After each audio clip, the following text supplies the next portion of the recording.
I've been in the trucking business for almost 12 years, and I thought I'd seen everything you could possibly witness on the road. The ice storms in Montana, the dust storms in Arizona, the thick fog in the Midwest where you can barely see your own hood. But nothing, absolutely nothing, could have prepared me for what happened to me in the convoy from Denver to Cheyenne in the winter of 2019. The call came around 11:30 p.m. on Tuesday night. I was already lying in bed at the truck stop at exit 217, trying to get some sleep before heading to Casper early in the morning. My phone started vibrating on the nightstand, the dispatcher's number flashing on the screen. I almost didn't answer. I should have trusted that instinct. "Hayes, you available?" It was Randall, night supervisor at the depot. His voice had that edge to it, the one he got when a client was breathing down his neck about a priority shipment. "Depends," I said, rubbing sleep from my eyes. "What's the run?" 5-truck convoy, Denver to Cheyenne. Medical supplies and refrigerated goods. Client wants them there by 6 a.m., no exceptions. You'd be truck 3 in the line. Good pay, double rate for the overnight. I did the math in my head. 7 hours, maybe 8 with the convoy speed restrictions. The money was good, and I could use it. My daughter's tuition payment was coming up, and I was a bit short. Who else is rolling? Cole's taking lead. Got Briggs and Mason confirmed. Still waiting on one more. Randall paused. "Look, I know it's short notice, but this is premium pay. Straight shot up I-25, convoy protocol the whole way. Should be easy money." That should have been my second warning. Nothing in this job is ever easy money. "Yeah, all right, I'll take it. Give me 45 minutes to get to the depot.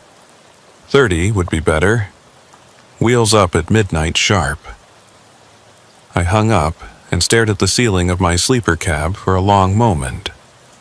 Something about the whole thing felt off, but I couldn't put my finger on what. The job sounded routine enough. Convoys weren't my favorite.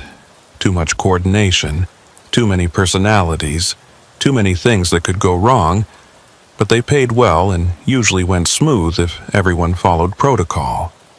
I got dressed, fired up the engine, and headed south toward the Denver depot. The roads were mostly empty, just the occasional car heading home from a late shift or a bar. The temperature had dropped into the teens, and a light snow was starting to fall. Nothing serious, just enough to make the asphalt shimmer under the streetlights. The depot was lit up like a prison yard when I rolled in. 4 trucks were already lined up near the loading bays, engines running, exhaust rising in white clouds against the security lights. I recognized Cole's rig at the front, a newer Peterbilt with custom chrome that he babied like it was his firstborn. Mason's beaten-up Kenworth was second in line, and Briggs had his International positioned third. I pulled into the 4th spot and killed the engine.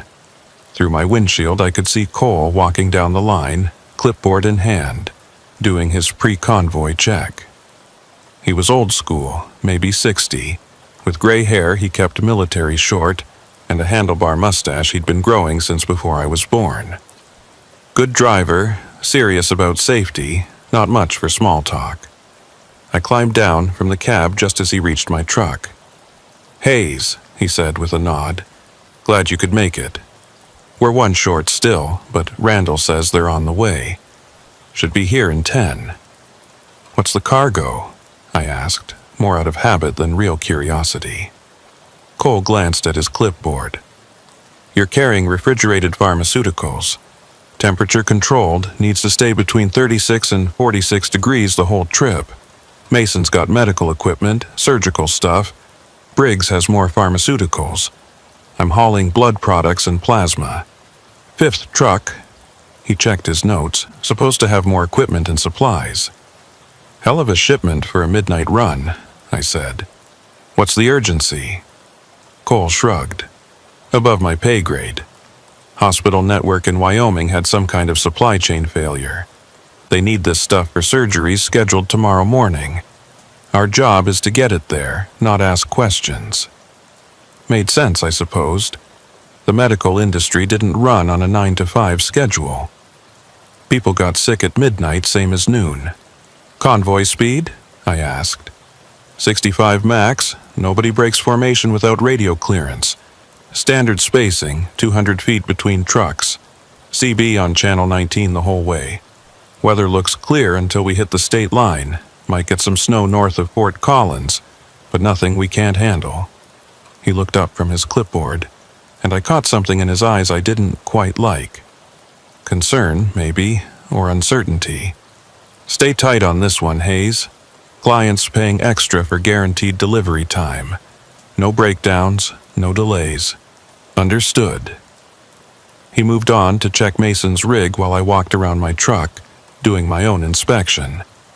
Tires looked good, lights working, refrigeration unit humming along at the right temperature. Everything seemed in order.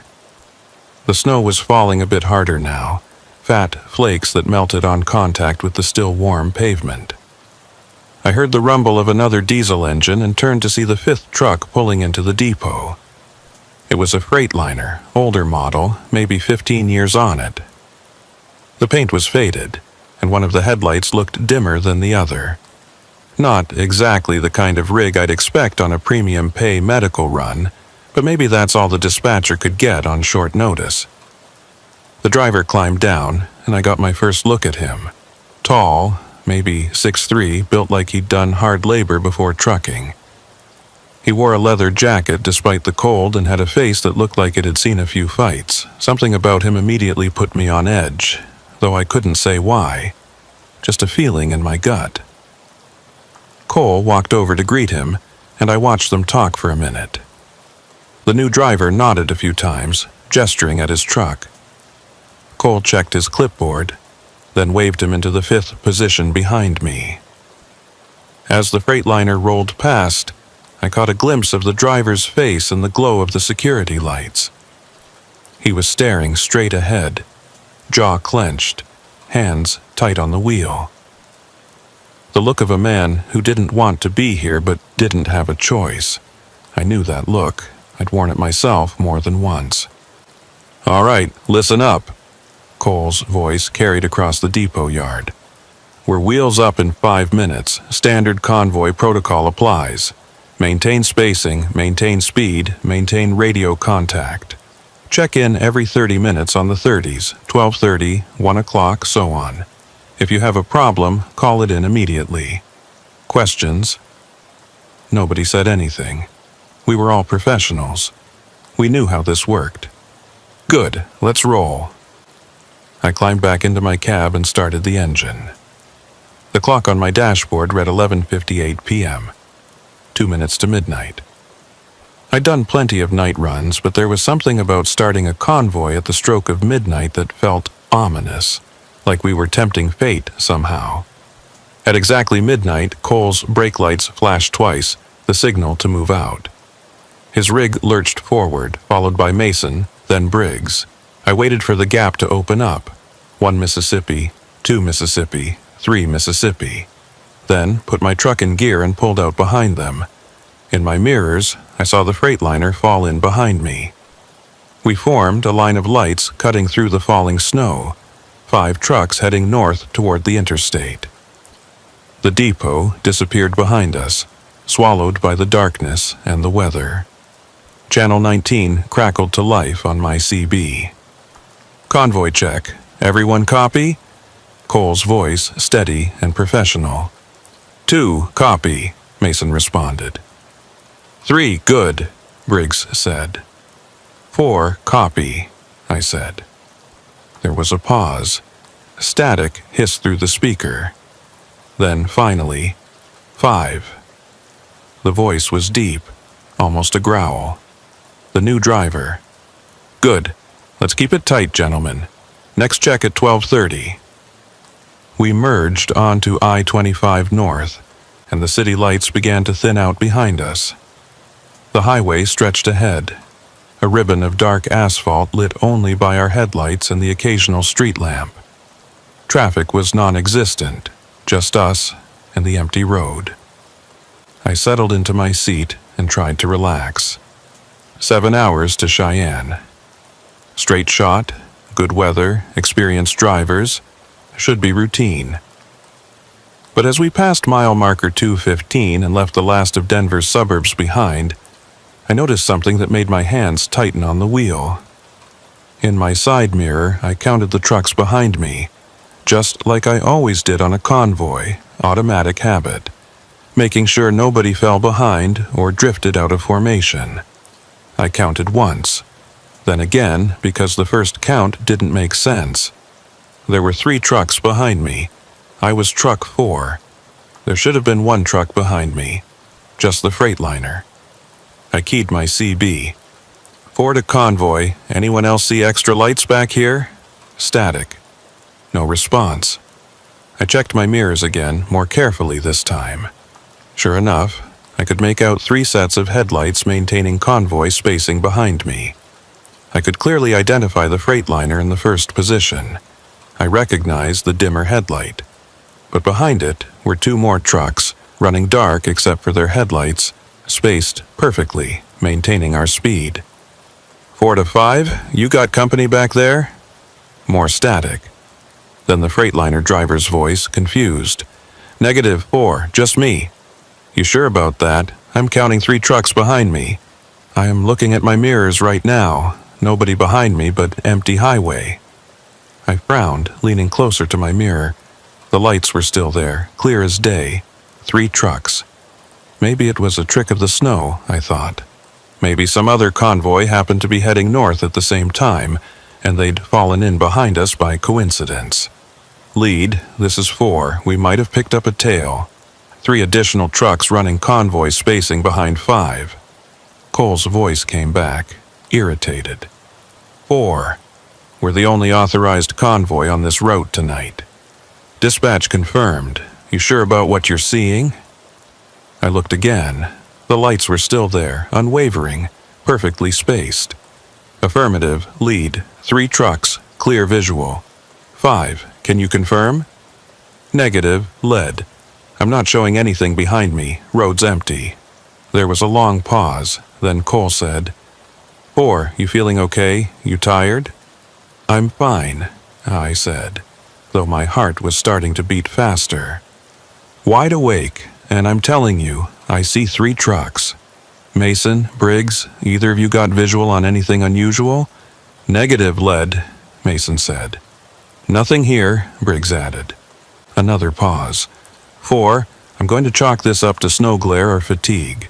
Keep your eyes on the road and maintain position. If those trucks are real, they'll pass us or fall back eventually. If they're shadows, they'll disappear. Either way, we stay focused on the job. Copy? I didn't want a copy. I wanted to argue, to insist that I wasn't seeing things. But Cole was lead, and arguing over the CB was a good way to lose convoy jobs. Copy, lead. Good. Next check at 12:30, convoy out. The radio went silent except for the soft static of dead air. I drove on, trying to focus on the road ahead, on Briggs' taillights, on maintaining my spacing. But my eyes kept drifting to the mirrors, to those 3 sets of headlights behind me, following at exactly the right distance, never wavering, never falling back. The snow was getting heavier. Visibility was dropping. The highway felt narrower somehow, like the darkness was pressing in from both sides. And somewhere in the back of my mind, a small voice was whispering that something was wrong with this convoy. Something had been wrong from the very beginning. I thought about my daughter, about that tuition payment, about why I'd agreed to take this job on such short notice. The money had seemed good. But what if the money was good because nobody else wanted this run? What if the other drivers had known something I didn't? At 12:17, my temperature gauge flickered. Just once, just for a second. But in a refrigerated trailer carrying temperature-sensitive medical supplies, that flicker was enough to make my blood run cold. I watched the gauge like a hawk, but it stayed steady. 38 degrees, right in the safe zone. At 12:23, I thought I heard something on the CB. Not words exactly. More like a rhythmic clicking, almost like Morse code. I turned up the volume, but it faded away into static before I could make sense of it. At 12:29, 1 minute before our scheduled check-in, I looked at my mirrors one more time. There were 4 trucks behind me now. I opened my mouth to key the CB, to report it, to demand that someone else confirm what I was seeing. But before I could, Cole's voice crackled through. "Convoy check. Everyone copy. 2, copy. 3, copy." My finger hovered over the transmit button. I looked at the mirrors again. 4 trucks. 4 sets of headlights in perfect convoy formation. 4, copy? Cole prompted. "Copy," I said, my voice coming out hoarse. 5, copy. We were 5 trucks. That's what we'd started as. 5 trucks in convoy, Denver to Cheyenne. So if I was seeing 4 trucks behind me, that meant... I did the math again, counting on my fingers like a child. Lead truck, that's Cole. Second truck, Mason. Third truck, Briggs. Fourth truck, me. Fifth truck, the Freightliner. 5 trucks total. So if there were 4 trucks behind me, we had 9 trucks in this convoy. But that couldn't be right. That wasn't possible. "Next check at 1 o'clock, Cole said. "Weather's getting worse up here. Visibility dropping. Everyone tighten up your following distance a bit. Give yourself more reaction time." The others acknowledged. I mumbled something that might have been agreement. But I wasn't really listening anymore. I was watching my mirrors, watching those 4 sets of headlights, and trying to figure out which of them was real and which was something else entirely. The mile markers ticked by. 220, 225, 30. We were making good time despite the snow. At this rate, we'd hit Fort Collins by 1:30, maybe sooner. My hands were sweating on the wheel. I cranked down the window a few inches, letting the cold air blast my face, making sure I was awake, making sure this wasn't some kind of hallucination brought on by fatigue or stress. The cold was real. The snow hitting my face was real. And in my mirrors, those headlights were real too. At 12:47, my CB crackled with that clicking sound again. This time, it lasted longer, maybe 10 seconds. I listened hard, trying to pick out a pattern, but there wasn't one. Just random clicks and pops, like someone keying their mic in no particular rhythm. "Anyone else hearing that?" I asked, breaking radio protocol. No response. "The clicking on the channel, anyone else picking that up?" 4, this is lead. "I'm not hearing any clicking. Radio's clear on my end." "Same here," Mason said. "Nothing but static." I bit my lip. Maybe my radio was going bad, or maybe... At 12:53, the clicking resolved into something that might have been a voice. I couldn't make out words, but the cadence was there, the rise and fall of speech. It was coming from somewhere behind me, somewhere back in the convoy. I stared at my mirrors, watching the headlights, trying to see if any of the trucks were transmitting. At 12:58, 2 minutes before the next scheduled check-in, I counted the trucks behind me one more time. 6. 6 trucks, running in perfect formation, maintaining perfect spacing, following me through the snow and the darkness like a funeral procession. And then, as I watched, the 6th truck's headlights began to flash. Not like a signal, not in any pattern I recognized, just random flashing, on and off, bright and dark, like someone was playing with the switch. "Lead, this is 4, I said, my voice shaking now. "I need to pull over. Something's wrong with my..." "Convoy check," Cole interrupted, right on time at 1 o'clock. "Everyone copy. 2, copy. 3, copy."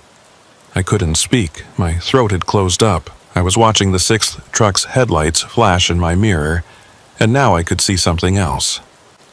Between the flashes, In the brief moments of darkness, there was something standing on the side of the road. Something tall and thin and completely motionless, watching us pass. 4, you copy?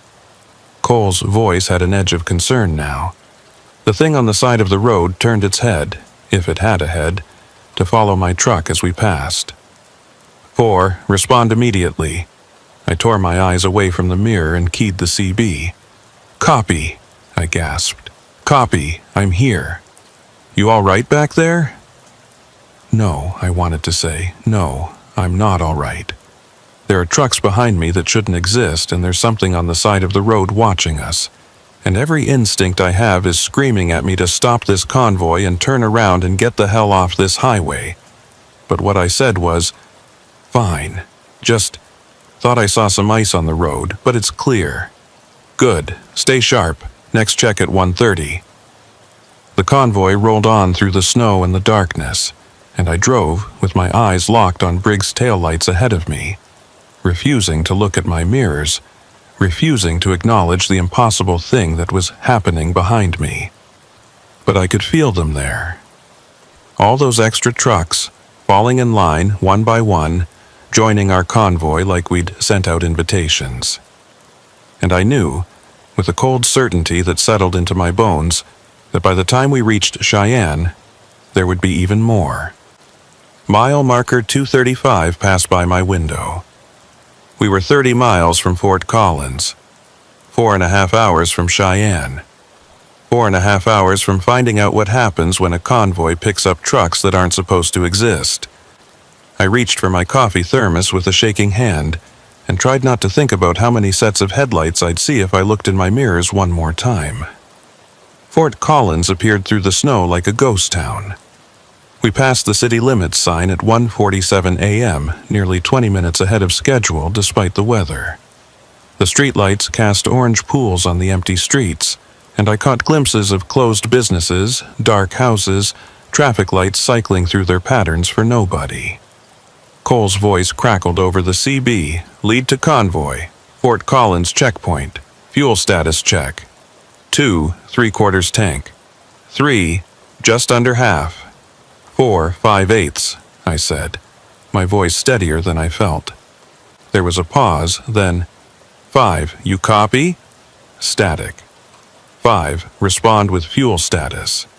More static, then a burst of that clicking sound I'd heard earlier. It lasted maybe 3 seconds before resolving into the Freightliner driver's voice, half tank. Copy all, no refuel stop necessary. We push through to Cheyenne. Next check at 2 o'clock. I had managed, through sheer force of will, to keep my eyes off my mirrors for the past 40 minutes. I'd focused on the road, on Briggs' taillights, on the snow accumulating on my windshield between wiper passes. I'd turned on some music, classic country, Merle Haggard, trying to fill the cab with something normal, something real. But now, as we left Fort Collins behind and headed back into the empty darkness of the highway, I couldn't resist anymore. I looked at my side mirror and immediately wished I hadn't. There were 8 trucks behind me now, 8 sets of headlights in perfect convoy formation, spacing exact, speeds matched. The Freightliner was still there in the first position, distinctive with its dimmer headlight. But behind it were 7 more trucks, stretching back into the snowy darkness like a chain of ghosts. My hands started shaking on the wheel. This wasn't fatigue. This wasn't snow glare or shadows or any rational explanation my mind wanted to offer. This was something else, something wrong, something that violated every rule of reality I understood. I grabbed my CB mic. Lead, this is 4. I need to report. 4, hold your traffic. Cole's voice cut me off. 2, you seeing any ice patches up there? Negative, lead, roads clear, little snow, but pavement's holding. Copy. 3, no ice, getting some accumulation on the shoulder, but the lanes are fine. I tried again. Lead, this is 4, I really need to... 4, unless it's an emergency. Hold your traffic. We're in a tight window here. I bit back my frustration. What would I even say? That I was seeing impossible trucks? That our 5-truck convoy had somehow tripled in size? Cole had already brushed off my concerns once. He'd just tell me I was tired, that I was seeing things. But I wasn't tired. I'd never been more awake in my life. At 1:53, my temperature gauge flickered again. This time it dropped to 34 degrees before jumping back up to 38. That was cutting it close. Too close. If the refrigeration unit failed and the cargo warmed above 46 degrees, I'd be liable for thousands of dollars in damaged goods. I tapped the gauge, a useless gesture that nonetheless made me feel like I was doing something. The needle stayed steady at 38. For now. At 1:56, the clicking on the CB started again. But this time, it had a rhythm to it. 3 short clicks, 3 long, 3 short. A pattern I recognized from my grandfather's old war stories. SOS. Someone was sending SOS in Morse code over the convoy channel. I keyed my mic. "Lead, are you getting this?" "Getting what? 4? "The clicking. The SOS signal." 4. "My radio's dead silent except for normal check-ins. You might have a loose connection in your CB. Give it a smack and see if that clears it up." I smacked the side of the radio hard. The SOS clicking continued, unchanged. At 1:59, Cole called for the 2 o'clock check-in a minute early. We all responded in order.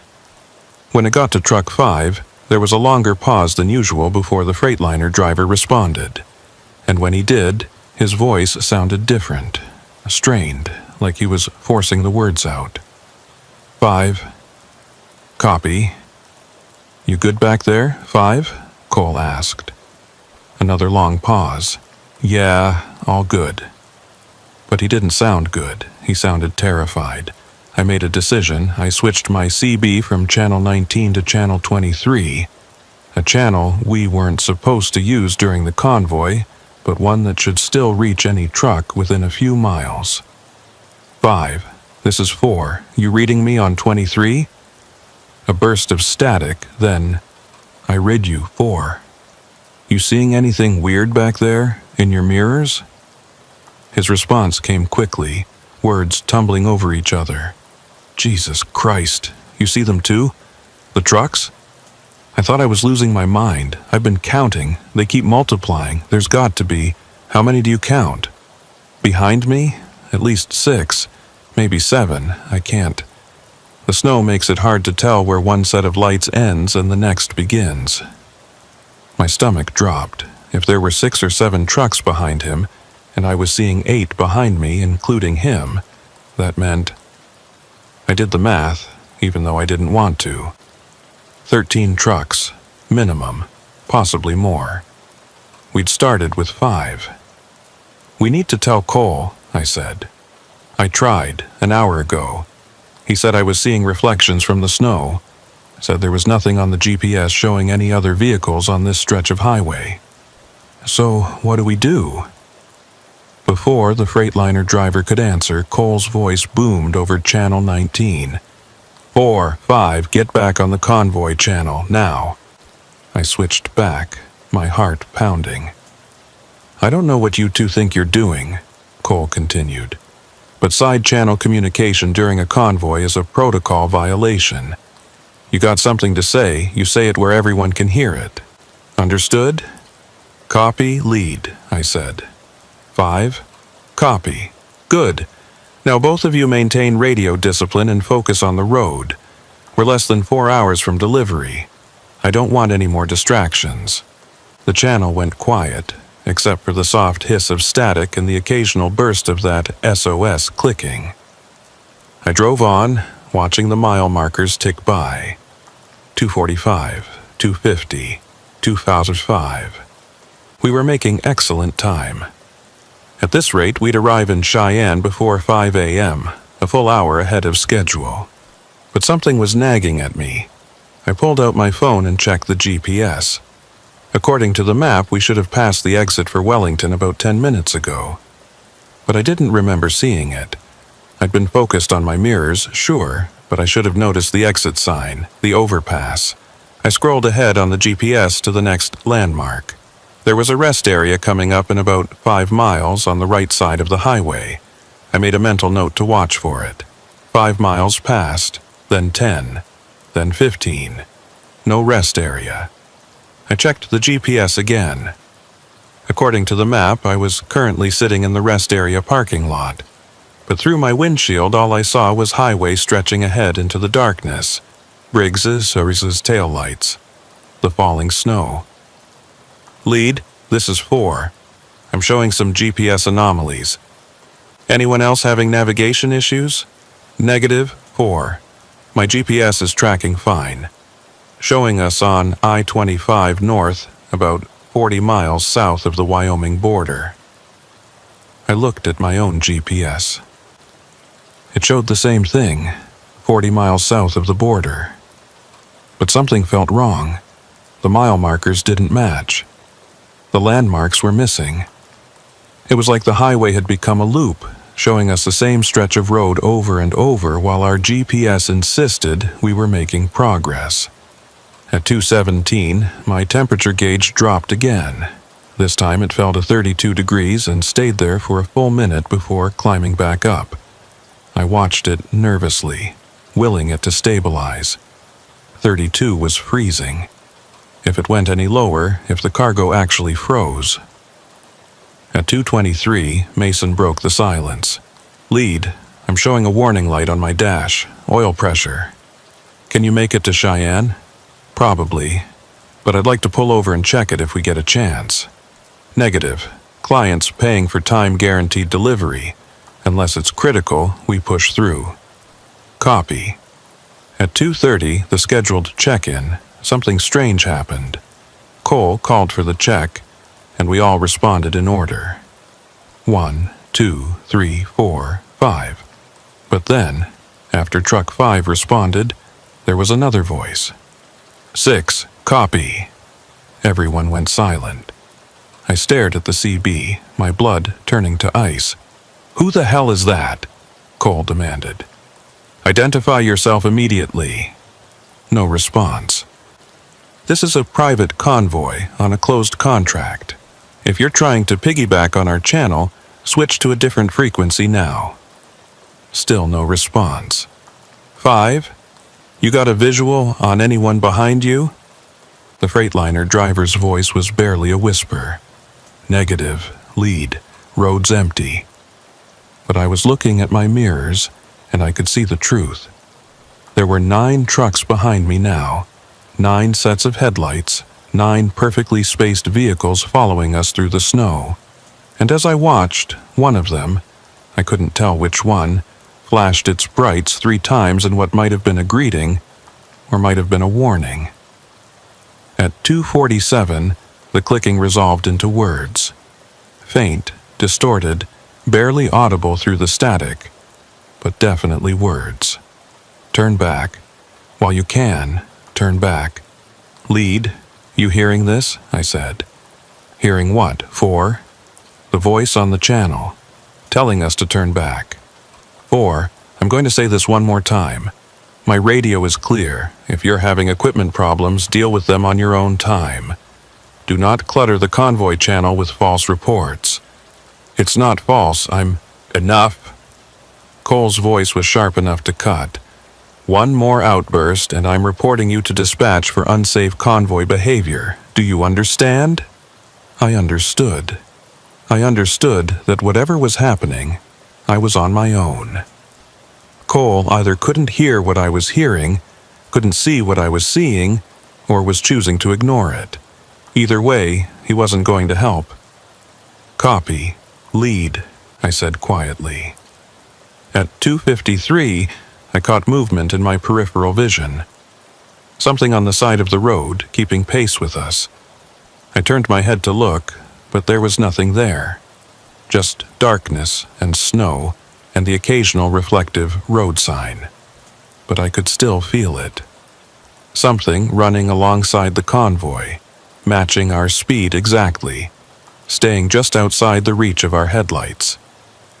At 2:58, my temperature gauge went haywire. The needle swung wildly from 32 to 52 and back again, settling nowhere, the digital readout flickering between numbers that made no sense. I heard the refrigeration unit behind me kick into overdrive, the compressor screaming as it tried to compensate for temperature fluctuations that shouldn't be possible. "Lead, this is 4. I've got a refrigeration malfunction. I need to pull over and assess." "Negative, 4. We're less than 3 hours from delivery. You pull over now, you jeopardize the entire convoy timeline. The cargo could be compromised. Then drive faster and get it to Cheyenne before it spoils. We're not stopping." I wanted to argue, to insist, to tell him that this was bigger than a delivery timeline, that something fundamentally wrong was happening out here. But I knew it wouldn't matter. Cole had a job to do, and he was going to do it no matter what. At exactly 3:00 a.m., Cole called for the check-in. 1, copy. 2, copy. 3, copy. 4, copy, I said. There was a long pause. 5, respond. Static. 5, this is Lead. Respond immediately. More static, then that clicking sound, then 5, copy. But the voice was wrong. It wasn't the Freightliner driver. It was someone else, something else, using his call number. 6, copy. 7, copy. 8, copy. The voices kept coming, one after another. Call numbers climbing higher and higher. Some of them sounded human, some didn't. And Cole didn't seem to hear any of them except for the original 5. "Good check-in," he said when the voices finally stopped. "Next at 3:30, weather's clearing up ahead. Should have smooth sailing into Cheyenne." I looked out my windshield. The snow was getting worse, not better. Visibility was down to maybe 50 yards, but Cole said it was clearing. Cole said we were making good time. Cole said everything was fine. I didn't believe him anymore. At 3:17, I passed a mile marker that I'd already passed 30 minutes earlier. I was sure of it. The marker had a distinctive dent on one side, probably from where someone had hit it years ago. I'd noticed it the first time because the dent looked like a face. And now I was seeing it again. We were in a loop. We had to be. Driving the same stretch of highway over and over, thinking we were making progress, but actually going nowhere. I grabbed my phone and pulled up the GPS. It showed us steadily moving north, 45 miles south of the Wyoming border now. Making good time. But the mile marker I'd just passed said 257, the same marker I'd seen at 247. I was about to say something on the CB when Briggs' voice cut through the static. "Lead, I'm getting some weird readings on my instruments. Speedometer says 65, but my GPS says I'm doing 38. 2 here, same problem, speeds all over the place." Mason's voice. "Anyone else feel like we've been driving past the same scenery for the last hour?" Finally, someone else was seeing it. "Gentlemen," Cole said, and his voice was different now. Tired, resigned, like he'd been expecting this. "Stay calm, stay in formation. We're almost through." "Almost through what?" I demanded. "The stretch. This particular stretch of highway. It gets confused sometimes, especially at night, especially in the snow. Just keep driving. Don't stop, don't look back, don't leave formation. As long as we stay together, we'll make it through." "Cole, what the hell are you talking about?" Mason said. "You knew something was wrong with this run, didn't you?" I knew it was a possibility. That's why the pay was double rate. That's why dispatch had trouble finding drivers. Most of the old-timers know about this stretch. They won't run it after dark. "Jesus Christ," Briggs said. "And you didn't think to mention this before we left Denver?" "Would you have come if I had?" Silence. "That's what I thought," Cole said. "Look, I've run this route a dozen times at night. It's disorienting, yes. It plays tricks with your instruments, with your perception. But it's survivable. I've always made it through. We just have to trust the process and keep moving. What about the trucks? I asked. The extra trucks in the convoy? Don't look at them. Don't acknowledge them. They're not real. They look pretty real to me. They're echoes, reflections. I don't know what they are exactly, but they can't hurt you as long as you stay in formation and keep your eyes forward. At 3:29, a minute before the next check-in, I made the mistake of looking at my mirrors one more time. There were 12 trucks behind me now, all running dark except for their headlights. And in the cab of the closest one, the truck that should have been the Freightliner but somehow didn't look quite right anymore, I could see a silhouette. A driver sitting in the seat, hands on the wheel. Except the proportions were wrong. The arms were too long, the head was too narrow, the posture was too rigid. As I watched, the driver turned to look at me. I couldn't see its face, if it had a face, but I felt its attention, cold and vast and utterly inhuman. I jerked my eyes back to the road, my heart hammering in my chest. "Next check at 3:30, Cole said. "Right on schedule. Everyone respond." We went through the check-in, 1 through 5, all present, and then, faintly, barely audible, 13. I switched off my CB entirely. I couldn't handle it anymore, the clicking, the voices, the wrongness of it all. I'd drive in silence and focus on getting through this, whatever this was. The mile markers continued to repeat. 257, 259, 261, 257, 259, 61.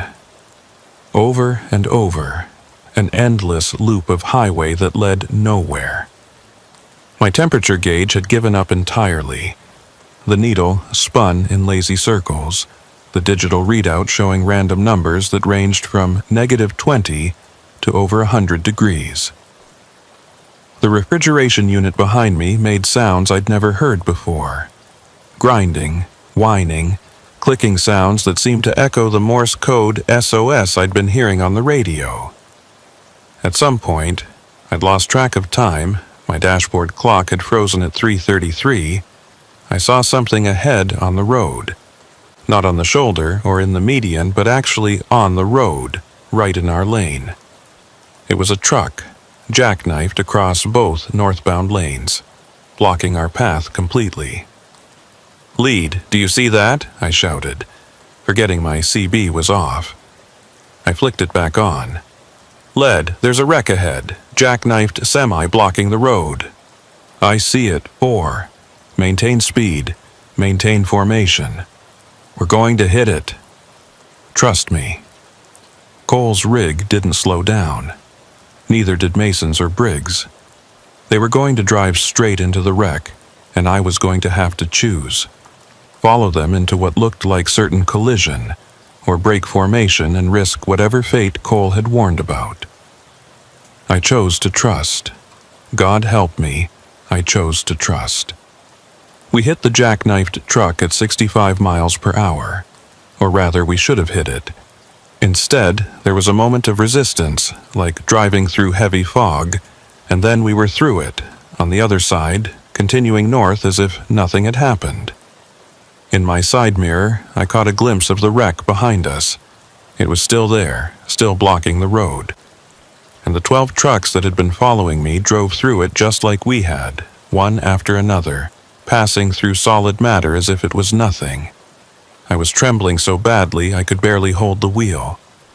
My foot stayed steady on the accelerator through pure muscle memory, years of training overriding the panic that threatened to shut down my brain. "Everyone okay?" Cole asked. Acknowledgements came in. 1, 2, 3, 4. I didn't bother adding my voice. I wasn't okay. I was never going to be okay again. At some point after that, time had become meaningless, the clock still frozen, the mile markers still repeating. The snow stopped. Just like that, mid-fall, the flakes froze in the air and then faded away like they'd never existed. The darkness changed.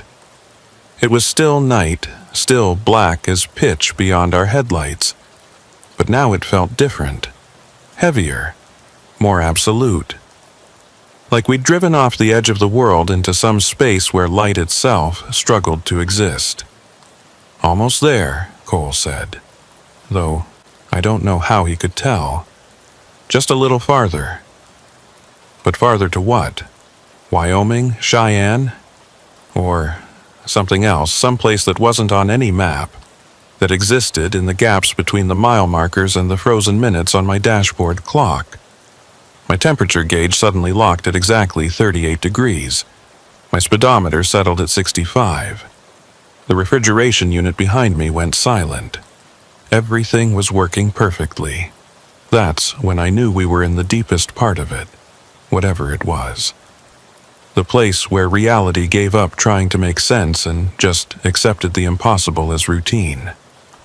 "Lead," I said quietly. "Where are we?" Cole's response was a long time coming. "Nowhere. Everywhere between. Just keep driving, Hayes. Keep driving and don't stop. We're almost through. We have to be almost through." But he didn't sound certain anymore.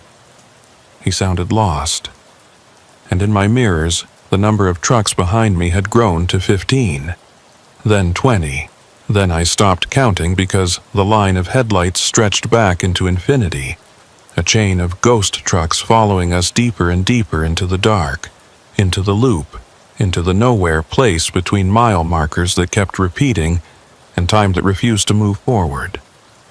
The radio crackled back to life, and through the static I heard a voice that might have been Cole, or might have been something wearing Cole's voice like a mask. "Convoy check. Everyone respond." And from the darkness behind me, from the infinite line of trucks that couldn't exist, the responses came. One after another, numbers climbing higher and higher, voices that were almost but not quite human. All of them saying they were fine, they were in formation, they were maintaining speed. All of them lying.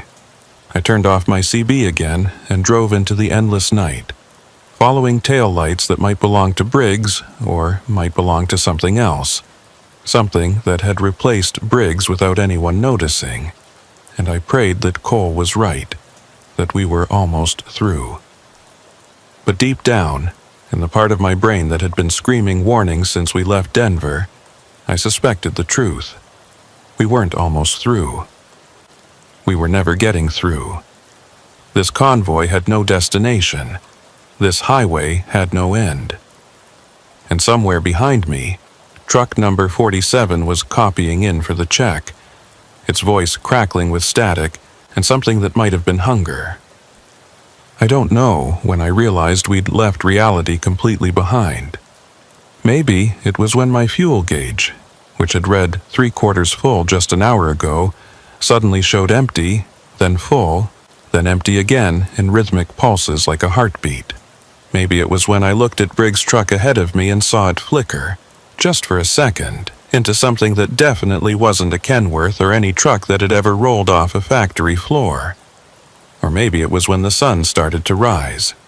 Except it wasn't rising in the east, where the sun had risen every single day for the past 4.5 billion years. It was rising in the west, behind us, casting our shadows long and wrong across the highway ahead. "Anyone else seeing this?" Mason's voice crackled over the CB, breaking the silence that had held for, I checked my clock, still 3:33 a.m. Time had stopped moving entirely. "Seeing what, too?" Cole's voice sounded distant, hollowed out. "The sun, it's coming up behind us." "Don't look at it," Cole said. "Eyes forward. Always, always forward." But I was already looking in my mirrors, and what I saw wasn't exactly a sun. It was light, yes, a vast and terrible light that was growing brighter by the second. But it was the wrong color, not gold or orange or any shade that belonged to a star, but a kind of pale green-white that made my eyes water and my head throb. And it was getting closer. The light was moving, chasing us up the highway at impossible speed, swallowing the infinite chain of ghost trucks behind me one by one. As it consumed each truck, I heard a sound over the CB, a scream maybe, or something like a scream, but in a register that human throats couldn't produce. "Faster," Cole said. We need to go faster." "We're already pushing 70, Briggs protested. "Then push 80, 90, whatever it takes. Don't let it catch us." My foot pressed harder on the accelerator, and my truck responded with a surge of power that shouldn't have been possible given the grade and the load I was carrying. Around me, the others were accelerating too, our convoy formation falling apart as the primal need for survival overrode all training and protocol. The speedometer crept upward, 75, 80, 85. The truck was shaking, the engine screaming, and I knew I was destroying the transmission. Knew I'd be lucky if I didn't blow a tire or throw a rod, but none of that mattered because the light was still gaining. In my mirrors, the last of the ghost trucks disappeared into the advancing glow. For a moment I thought I saw the Freightliner, the real one, with Truck 5's driver inside, trying to outrun the light. Then it was gone, swallowed whole, and the light reached out for me with fingers of pale fire. "It's not going to work," I said into the CB. "We can't outrun it." "We have to try," Cole shouted. "We have to." His voice cut off mid-word, replaced by static and then by silence. On the road ahead, I watched his truck flicker and fade, there 1 second and gone the next. Mason's followed a heartbeat later, then Briggs. I was alone on an empty highway with impossible light chasing me, and a clock frozen at 3:33 a.m. and mile marker 257, repeating endlessly on both sides of the road. I should have been terrified. Part of me was. But another part, the part that had been driving trucks for 12 years, that had seen ice storms and flash floods and roads that tried to kill you just for existing, that part was angry.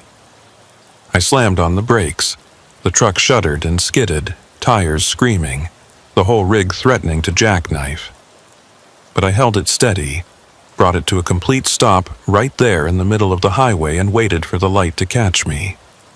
It crashed over the truck like a wave, and for a moment everything was white and green and weightless. I felt myself lift out of the driver's seat, felt the truck dissolve around me, felt reality itself peel away in layers like old paint. And then I was standing on the highway, actually standing, my boots on solid asphalt. And the light had resolved into something I could almost comprehend. The highway stretched ahead and behind, identical in both directions, the same endless repetition of markers and lines and empty lanes. But now I could see what was beneath it, or maybe above it, or maybe woven through it in dimensions my brain couldn't properly process.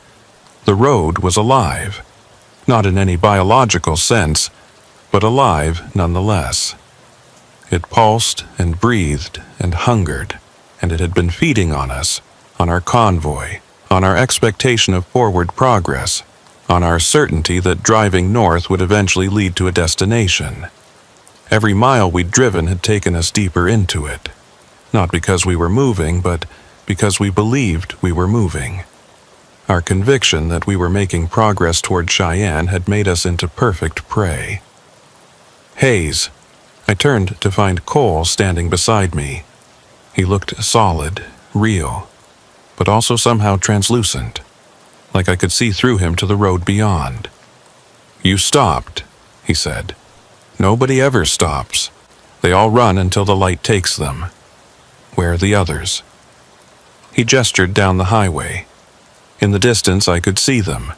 Mason, Briggs, the Freightliner driver, and dozens of others I didn't recognize, all standing motionless on the endless road, all flickering in and out of existence. Some of them have been here for years, Cole said. Decades, maybe.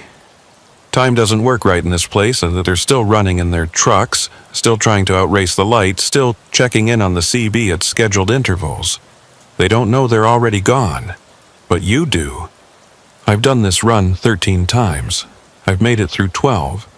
The 13th, he shook his head. Dispatcher kept offering me more money. Double rate, triple. I should have known better. Should have known the payout was too good because they knew I wouldn't be collecting it. I looked at my own truck, parked on the highway behind me. It was flickering too, fading in and out, sometimes solid and sometimes ghostly. Is there a way out? I asked. I don't know. I've been looking. Everyone here has been looking. The road it loops. No matter which direction you go, you end up back where you started. What if we stop believing in the road? Cole stared at me. What? You said it feeds on our expectation, on our belief that we're making progress. What if we stop believing? What if we reject the entire premise? I don't... Cole looked confused, like I'd asked him to imagine a color that didn't exist. But I was already walking. Not along the highway. That way led nowhere. I understood that now. Instead, I walked perpendicular to it, straight across the lanes and onto the shoulder and into the darkness beyond. Hayes, wait! There's nothing out there! Good, I said, and kept walking. The asphalt gave way to gravel, then to dirt, then to nothing at all.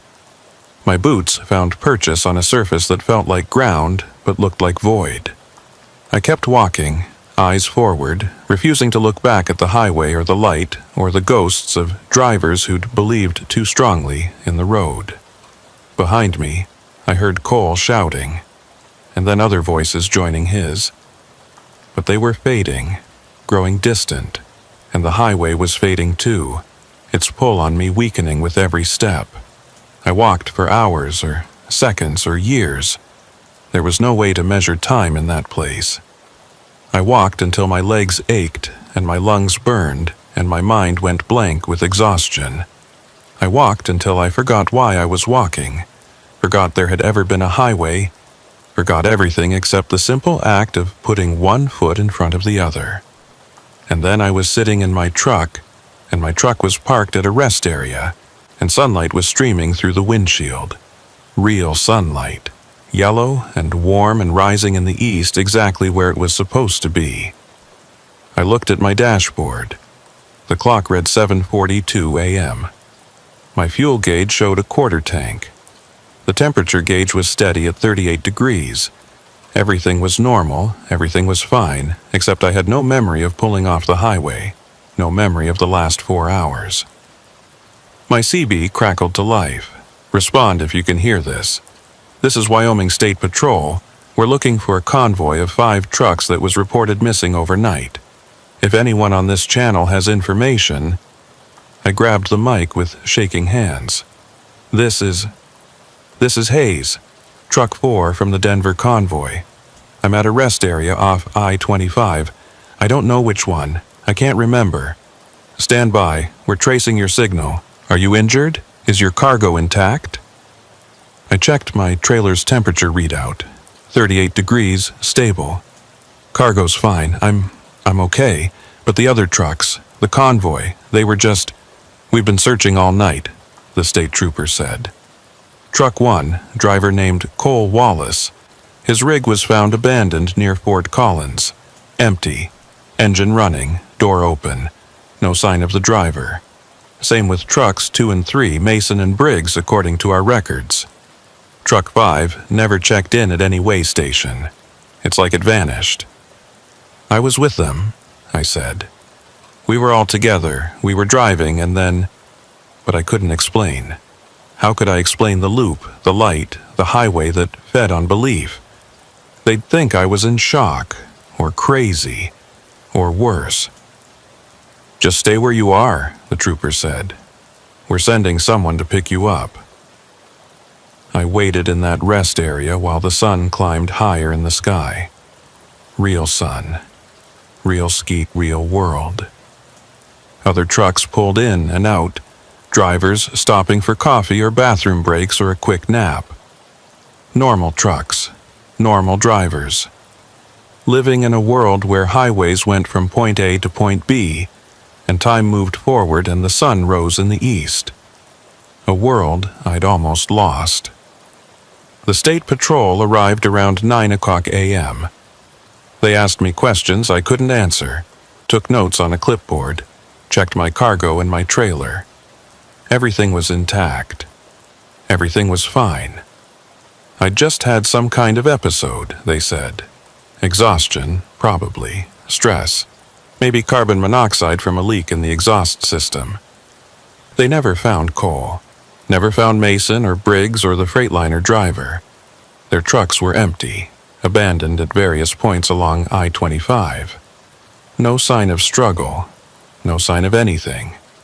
Just empty cabs with engines running and doors open, and CB radios hissing static. The official report called it a mass delirium event. 5 experienced drivers, all hallucinating the same convoy, all abandoning their vehicles at roughly the same time. Possible gas leak, possible chemical spill, possible psychological contagion.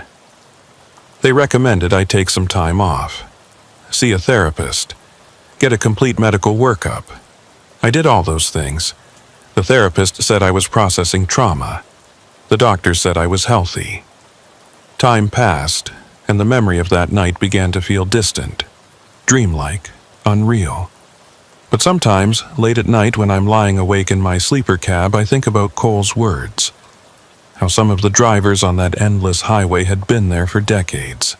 How they were still running, still checking in, still believing they were making progress toward a destination they'd never reach. And I wonder, when I walked away from the highway into the darkness, did I actually escape? Or am I still there, still running, still caught in the loop? Is this rest area real, or just another layer of the same trap? Is any of this real? The question haunts me more than any answer could. It's been 4 months since that convoy. I'm still driving trucks. It's all I know how to do. But I won't take overnight runs anymore. I won't drive I-25 through Colorado and Wyoming. I won't take calls from the old dispatch number, even though it doesn't ring anymore because the company folded 3 weeks after the convoy disappeared. I tell people I'm being cautious, that I'm taking care of my mental health, that I learned a valuable lesson about knowing your limits. But that's not the real reason.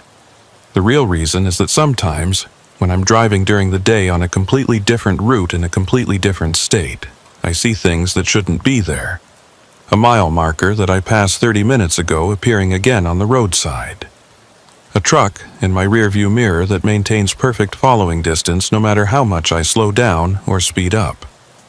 The clock on my dashboard freezing for just a moment, just a heartbeat, at 3:33. And sometimes, late at night when I'm parked at a truck stop and scrolling through CB channels, I hear it. A convoy check-in. 1, copy. 2, copy. 3, copy. Cole's voice. Mason's voice. Briggs' voice. All still out there somewhere, still running their route. Still believing they're making progress toward Cheyenne. Still counting trucks that keep multiplying in their mirrors. I never respond. I just turn off the radio and try to sleep, though sleep doesn't come easy anymore. Because I keep asking myself the same question.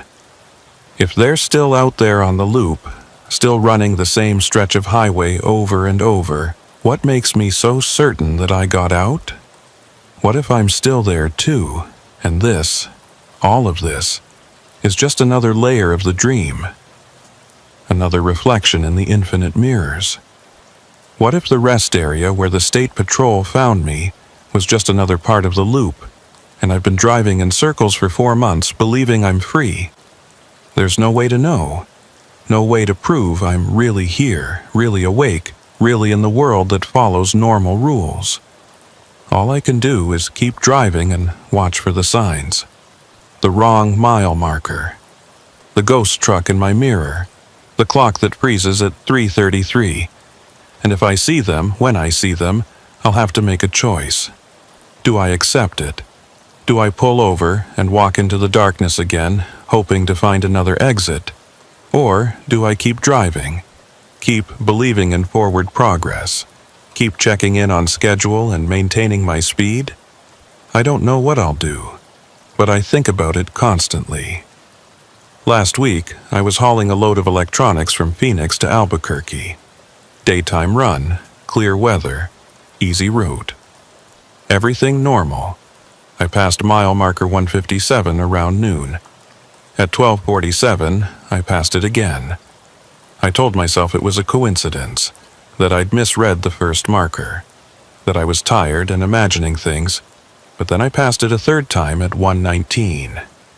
I pulled over at the next exit and sat in a parking lot for 3 hours, watching other trucks pass by on the interstate. Normal trucks. Normal traffic. Everything fine. But when I merged back onto the highway and drove another 30 miles, the next marker I saw was 157. I'm parked at a truck stop now, writing this down. I don't know why. Maybe because if this is real, someone should know what happened to us. Someone should know about the convoy that left Denver at midnight and never arrived in Cheyenne. Or maybe I'm writing it because I'm still in the loop, and this is just what I do in this particular iteration. Write the same account over and over, in truck stops that all look the same, while the highway waits patiently for me to merge back into traffic. There's a knock on my door. I look out the window. There's a state trooper standing there, young guy, can't be more than 30. He gestures for me to roll down the window. "Everything all right?" he asks. "Yeah, just taking a break." "You've been parked here for 6 hours. I check my dashboard. The clock reads 3:33 p.m., but I could swear it was just after 8 when I pulled in.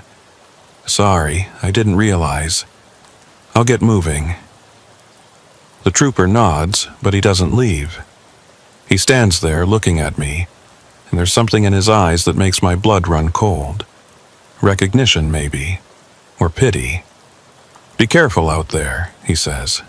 "Highway's been strange lately. Drivers seeing things, getting confused about where they are. What kind of things?"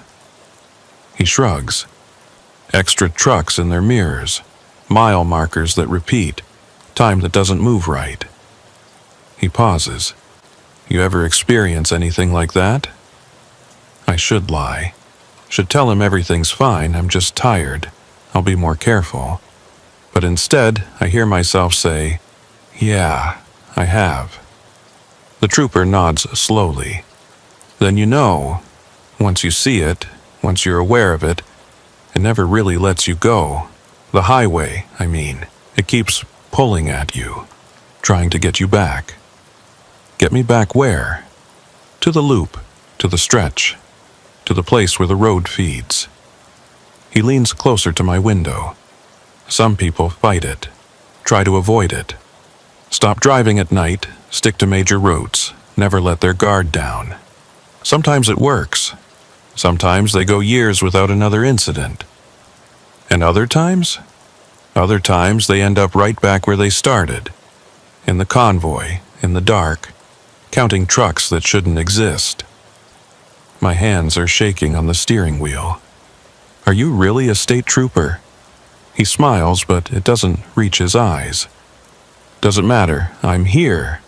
You're here, we're having this conversation. That's real enough, isn't it?" "I want out," I say. "I want off the highway for good. I want to stop driving and find some other job, some other life. Then do it. Quit tomorrow. Walk away from trucking and never look back. Will that work? Probably not." His smile widens. The highway's patient. It'll wait. And sooner or later you'll find yourself behind the wheel again. Maybe not a big rig. Maybe just your personal vehicle, driving at night, taking a route that should be familiar but somehow isn't. And you'll see a mile marker that you recognize, even though you've never been on this road before. And you'll know. Know what? That you never really left. That the convoy's still running. That somewhere between Denver and Cheyenne, on a stretch of highway that exists in all places and no places, Cole is still in the lead truck. Mason and Briggs are still maintaining formation. And Truck 4, your truck, is still right where it's supposed to be, following the taillights ahead into the infinite dark. The trooper steps back from my window. Drive safe now.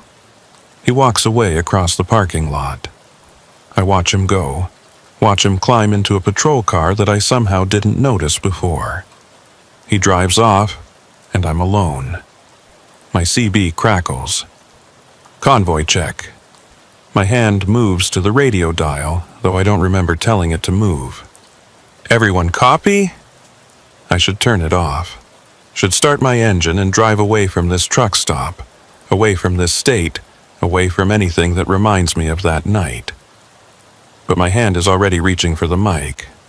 1. Copy. That's not Cole's voice. Or maybe it is, and I've just forgotten what he really sounded like. 2. Copy. 3. Copy. My fingers close around the mic. I lift it to my lips. This is where I should stop. This is where I should drop the mic, start the engine, break free before it's too late. But I can't, because maybe it's already too late. Maybe it was too late from the moment I answered Randall's call that Tuesday night. Maybe the convoy found me before I found it. And everything since then, the escape, the rescue, the 4 months of normal driving, has just been another loop, another layer, another way the highway feeds. 4, I say into the mic. Copy. And somewhere, in a place between mile markers and moments, the convoy continues. 5 trucks driving north from Denver to Cheyenne, maintaining formation, checking in on schedule, making progress that goes nowhere. Maybe I'm in my apartment, asleep, dreaming this. Maybe I'm still walking in that darkness beyond the highway, and this is what walking feels like when you've forgotten you're walking. Maybe I'm exactly where I think I am, parked at a truck stop in New Mexico, 4 months and 1,000 miles away from that night. Or maybe I'm in Truck 4, hands on the wheel, eyes on Briggs' taillights, watching my mirrors fill with ghost trucks that keep multiplying.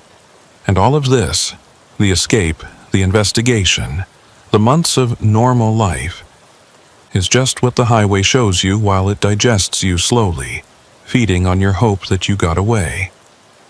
I'll never know for certain, but in a few minutes, I'm going to start my engine. I'm going to merge back onto the interstate, and I'm going to drive. Maybe I'll make it to my destination. Maybe I'll pass the same mile marker 100 times.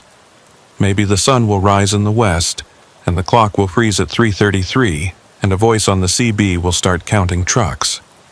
All I can do is drive and watch for the signs and hope that this time, this iteration, this version of the loop, I'll recognize the exit when I see it. If I see it, if there even is one. The highway stretches ahead, dark and patient and hungry, and I'm still trying to figure out if I'm chasing my destination or if my destination has been chasing me all along. Mile marker 0. That's where we started. That's where we always start. And maybe if the highway is kind, if the loop eventually completes, if there's an end to this infinite repetition, maybe that's where we'll finish too.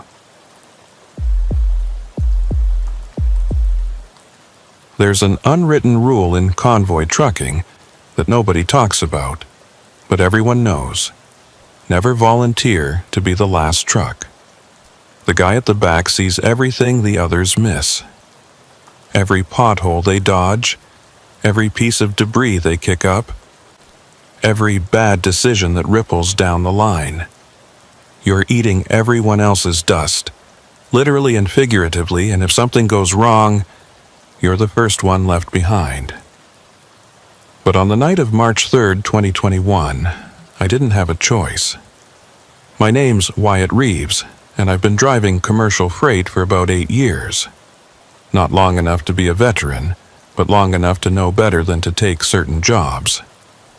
Unfortunately, 8 years also isn't long enough to build up the kind of savings that let you turn down good money when your transmission just cost you $4,000 to rebuild, and your ex-wife's lawyer is breathing down your neck about child support. So when the call came in at 10:47 p.m. asking if I could join a 4-truck convoy from Bakersfield, California to Reno, Nevada, leaving in 90 minutes, I said yes before I even asked about the rate. It's a priority shipment, the dispatcher told me. Her name was Linda, and she sounded tired.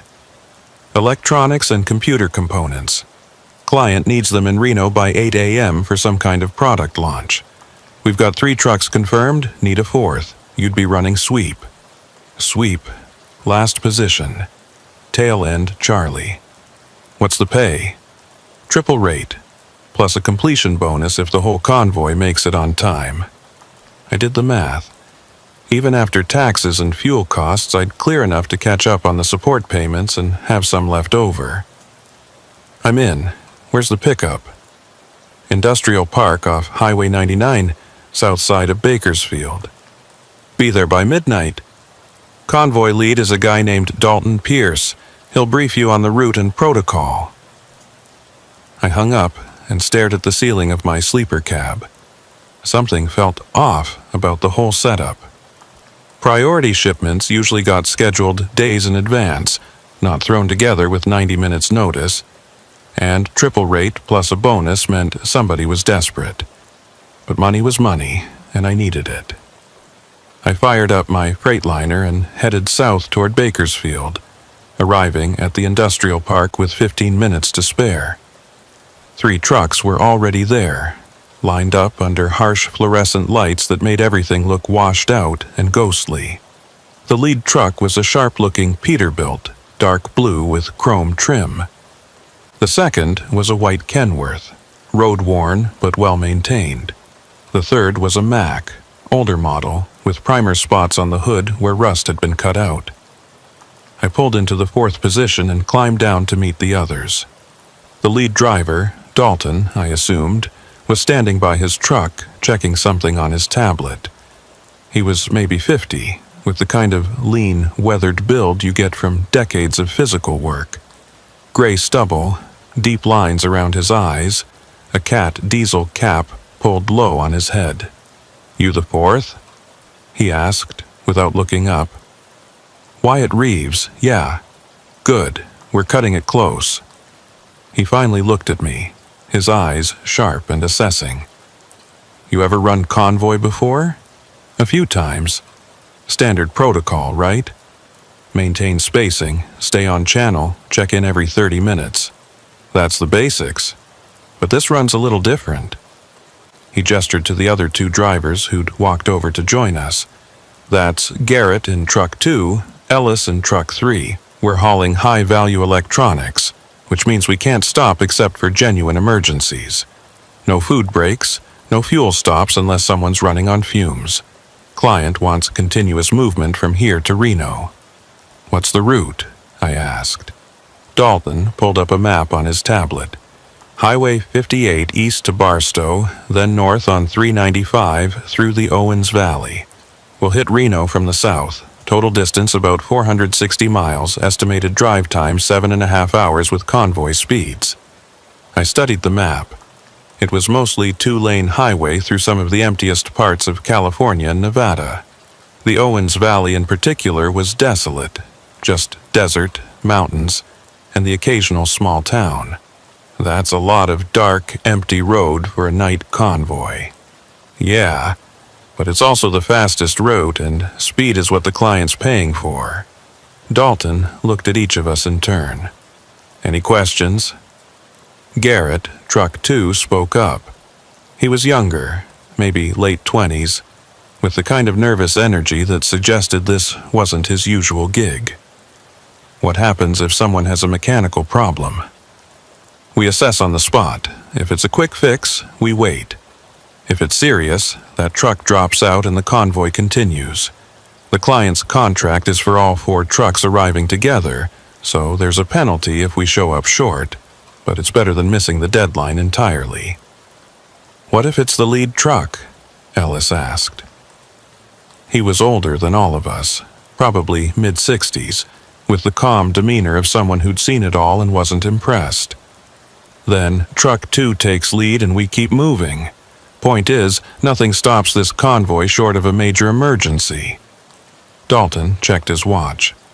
We've got 10 minutes until midnight. Get your cargo checked and secured, do a final walk around on your rigs, and be ready to roll. Channel 19 for primary communication. Channel 23 for backup if we get interference. Questions? Nobody had any. I went back to my truck and did my checks. The trailer was loaded with pallets of cardboard boxes, all labeled with the same tech company logo I didn't recognize. Everything was strapped down tight, the door was sealed, the paperwork was in order. My rig was ready. At 11:58, Dalton's voice came over the CB. Final check? Everyone set? 2, ready, Garrett said. 3, good to go, Ellis confirmed. 4, ready, I said. All right, wheels up in 2 minutes. Maintain 50-foot spacing until we're clear of the city, then expand to 200 feet on the highway. Speed limit +5, no more. Stay alert, stay focused, and let's get this done. At exactly midnight, Dalton's brake lights flashed twice and his rig rolled forward.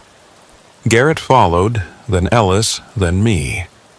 We formed a line of lights cutting through the industrial park and out onto Highway 99, heading east toward the mountains. Bakersfield fell away behind us, the city lights giving way to scattered houses and then to nothing but darkness and the occasional gas station or truck stop. We merged onto Highway 58 and the road stretched out ahead, a ribbon of asphalt barely visible beyond the reach of our headlights. I settled into position at the back of the convoy, watching Ellis's taillights bob and weave with the road's gentle curves. The spacing was good, the speed was consistent, and the CB was quiet except for the soft hiss of static. For the first hour, everything was routine. We passed through the town of Buttonwillow, then Mettler, small collections of lights that appeared and disappeared in the darkness. The road began to climb, winding up into the Tehachapi Mountains, and I downshifted to maintain speed. My rig handled the grade well, the engine humming with the steady power that comes from a fresh rebuild. At 12:30, Dalton called for the first check-in. Convoy check. 1, status. 1, all systems green. 2, good. Seeing some wind up here but nothing serious. 3, no issues. 4, all good, I said. Roger. Next check at 1 o'clock, keep it tight. I glanced at my mirrors, habit more than anything else. The road behind me was empty, just darkness and the occasional reflector post catching my taillights. No other traffic. We had this stretch of highway to ourselves. At 12:47, we crested the Tehachapi Pass and started the long descent toward the Mojave Desert. The grade was steep, and I let the engine brake do most of the work, keeping my foot light on the actual brakes to avoid overheating them. In the distance, I could see Dalton's headlights far ahead, a beacon leading us down the mountain. At 12:53, something caught my attention in the rearview mirror. Headlights. Far back, maybe a mile or more, but definitely there. A vehicle had pulled onto the highway behind us, following the same route. I keyed the CB. Force out a convoy. We've got company. Single vehicle. Looks like a car or small truck about a mile back. Copy, 4, Dalton said. Could be someone heading to Barstow. Just maintain speed and spacing. If they want to pass, let them through. Roger. I watched the headlights in my mirror. They were getting closer, steadily gaining on us. Whoever it was, they were driving fast, probably 10 or 15 over the limit.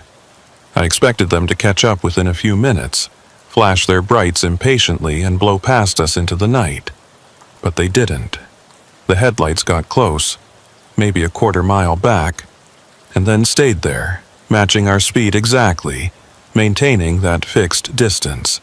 At 1 o'clock, Dalton called for the check-in. We all responded normally. I almost mentioned the car again, but decided against it. It wasn't doing anything wrong, just following at a distance. Probably someone being cautious around a convoy of big rigs on a dark, winding highway.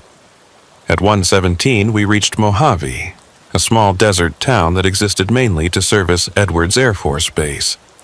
The convoy didn't slow down, just rolled straight through on the main drag, past closed gas stations and dark houses.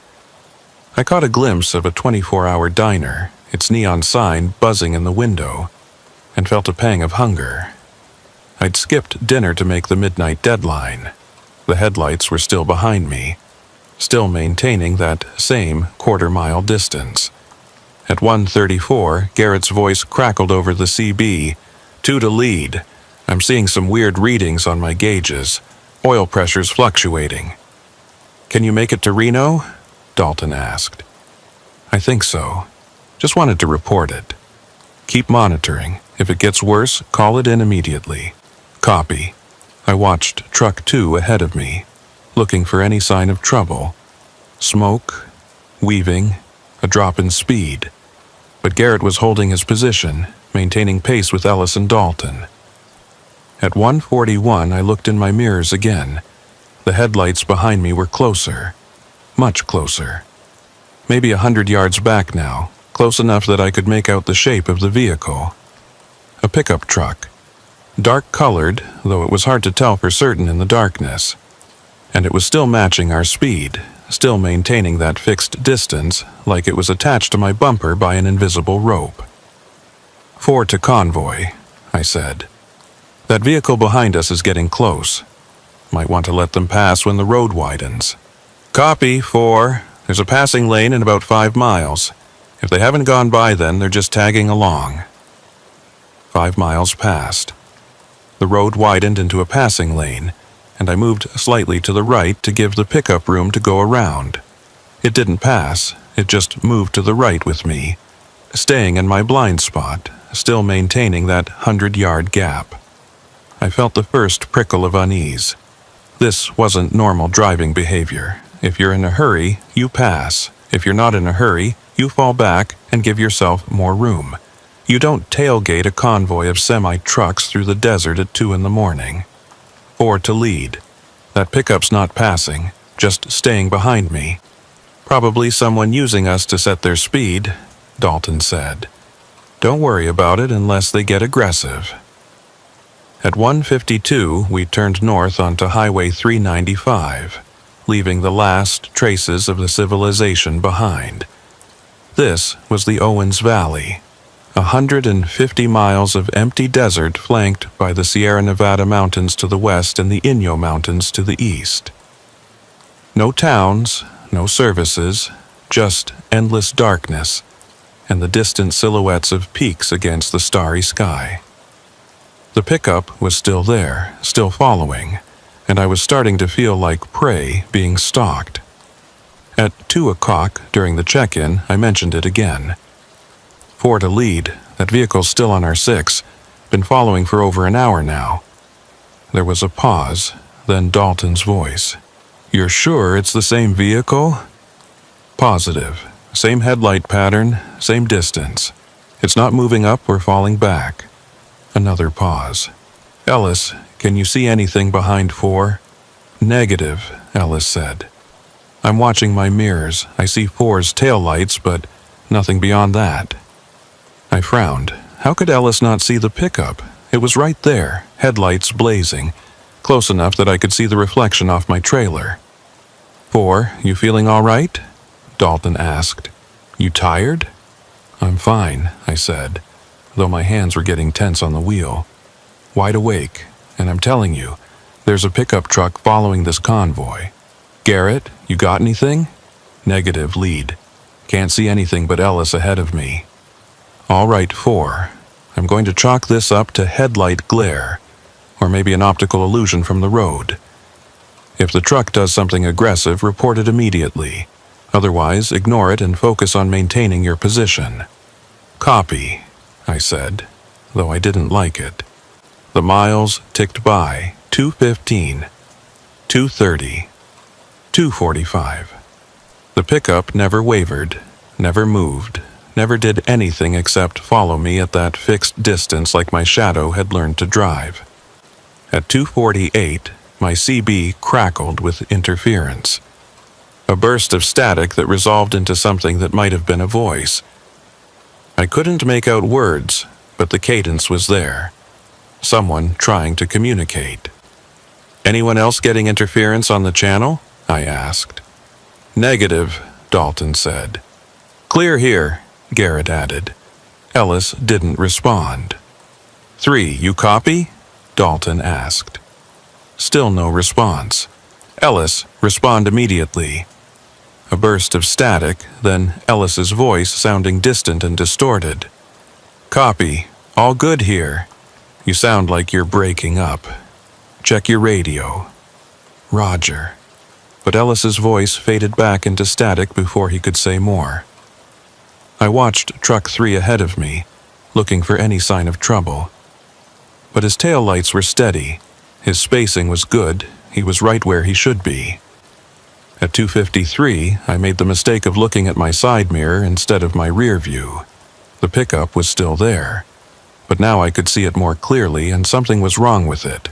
The headlights weren't quite right. They flickered and pulsed in a way that normal headlights didn't.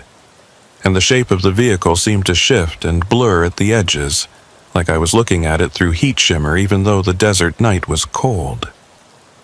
I tore my eyes away and focused on the road ahead, my heart pounding. It's just fatigue, I told myself. Just my eyes playing tricks.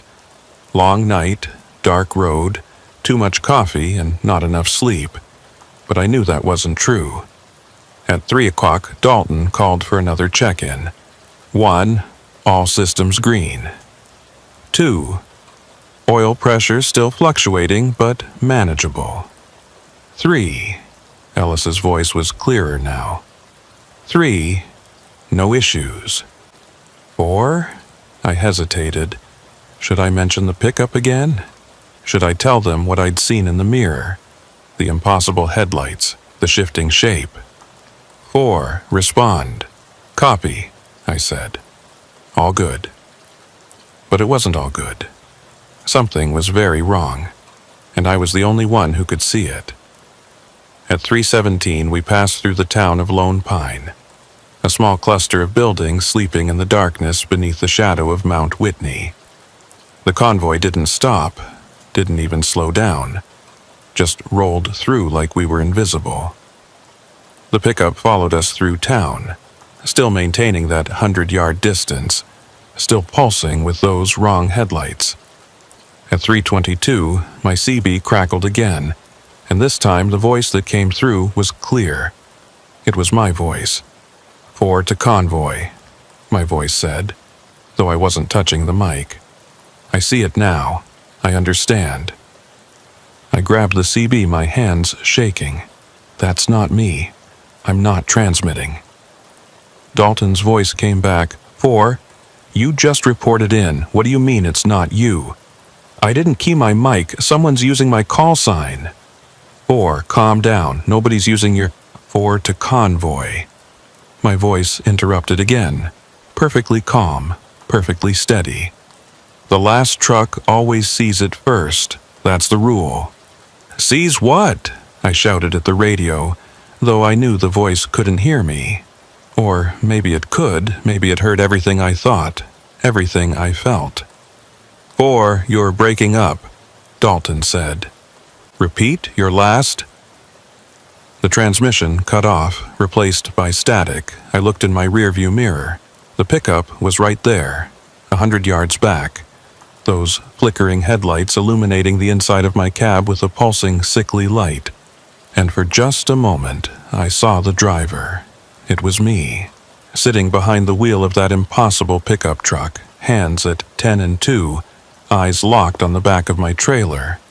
My own face, expressionless, watching myself with the cold intensity of a predator studying prey.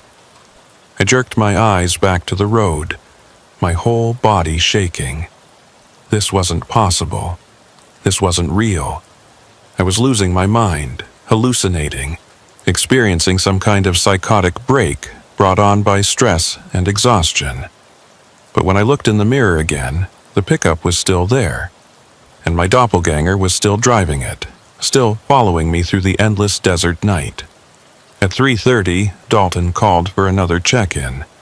His voice sounded distant now, like he was calling from very far away. 1. Status. Static washed over the channel, making his words almost unintelligible. 2. Oil pressure.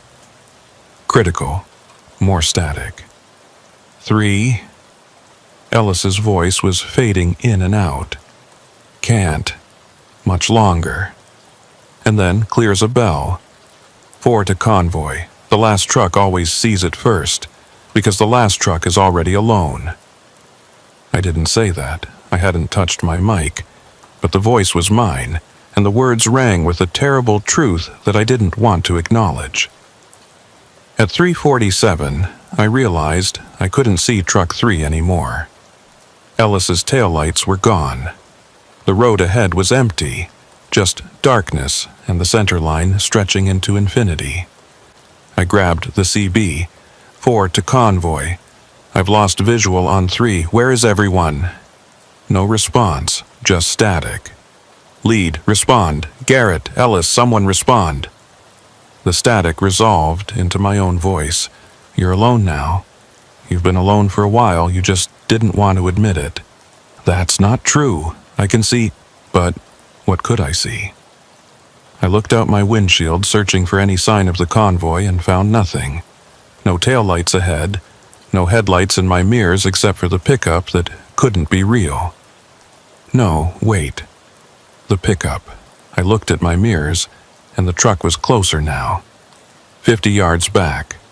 Close enough that I could see the details, the make and model that exactly matched my personal pickup, the one I'd left parked in a storage lot 3 states away.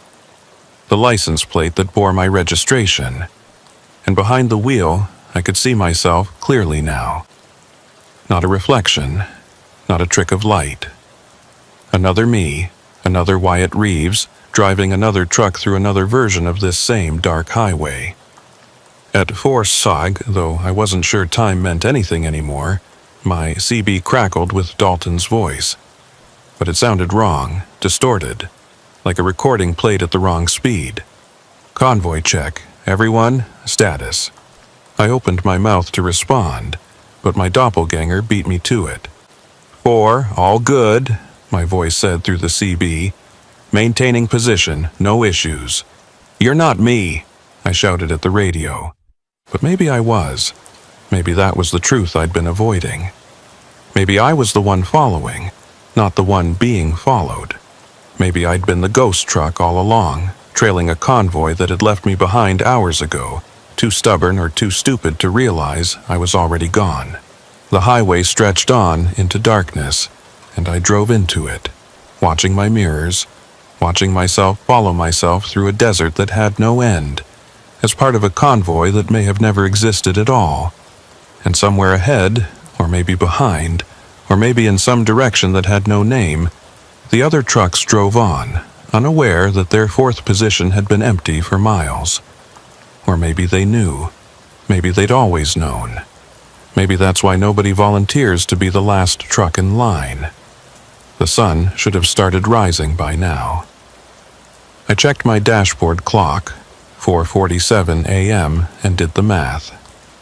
We'd left Bakersfield at midnight. Nearly 5 hours of driving through the Owens Valley, which meant we should be approaching the Nevada border, and the eastern sky should be showing at least a hint of gray, the promise of dawn. But when I looked out my windshield, the darkness was absolute. No stars, no moon, no distant glow of civilization. Just black emptiness that pressed against my headlights like a physical thing, like I was driving through ink. The pickup truck behind me was still there. Closer now, maybe 30 yards back. Close enough that I could see my own reflection in its windshield, though that didn't make sense geometrically. But nothing made sense anymore, so I'd stopped trying to rationalize it. My CB had been silent for over 20 minutes. No check-ins from Dalton, no nervous chatter from Garrett, no calm confirmations from Ellis. Just static and the occasional burst of interference that sounded like words played backward. I tried one more time.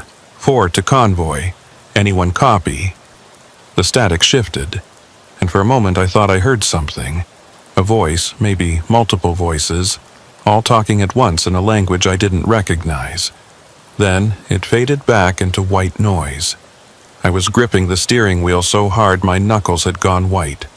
My shoulders ached from tension, and I realized I hadn't relaxed my posture in over an hour. I forced myself to take a deep breath, to loosen my grip, to think logically about the situation. The facts. I was driving north on Highway 395. I'd lost visual contact with the rest of the convoy. My radio communications were failing.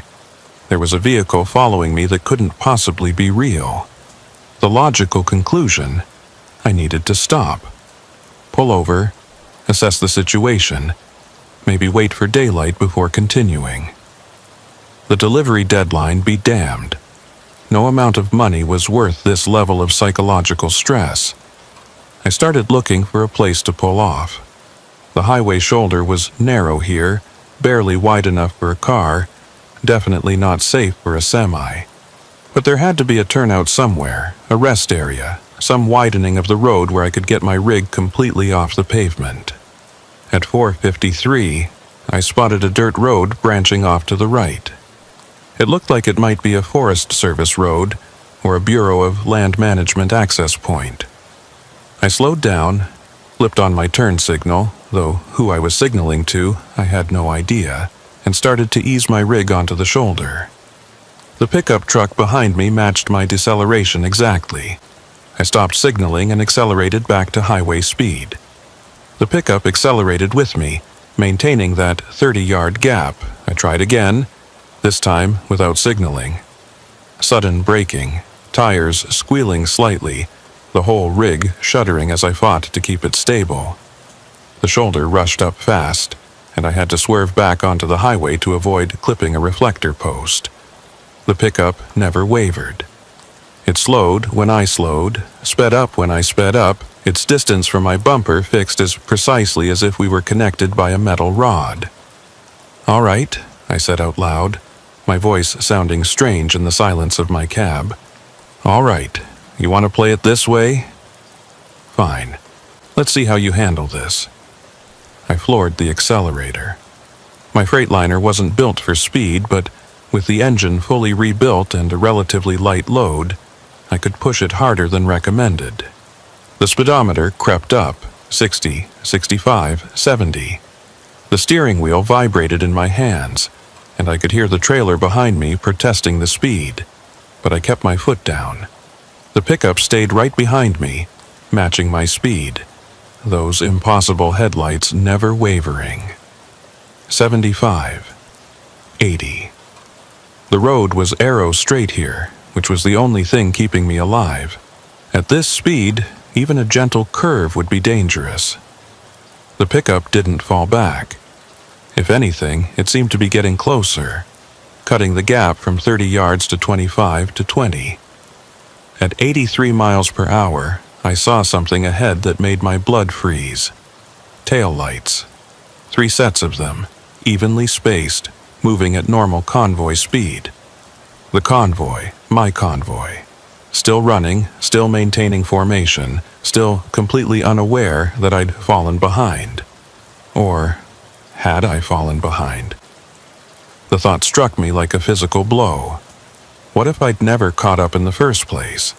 What if I'd been chasing them all night, always 30 seconds behind, always just out of radio range, driving faster and faster, trying to close a gap that couldn't be closed, I eased off the accelerator, watching the taillights ahead.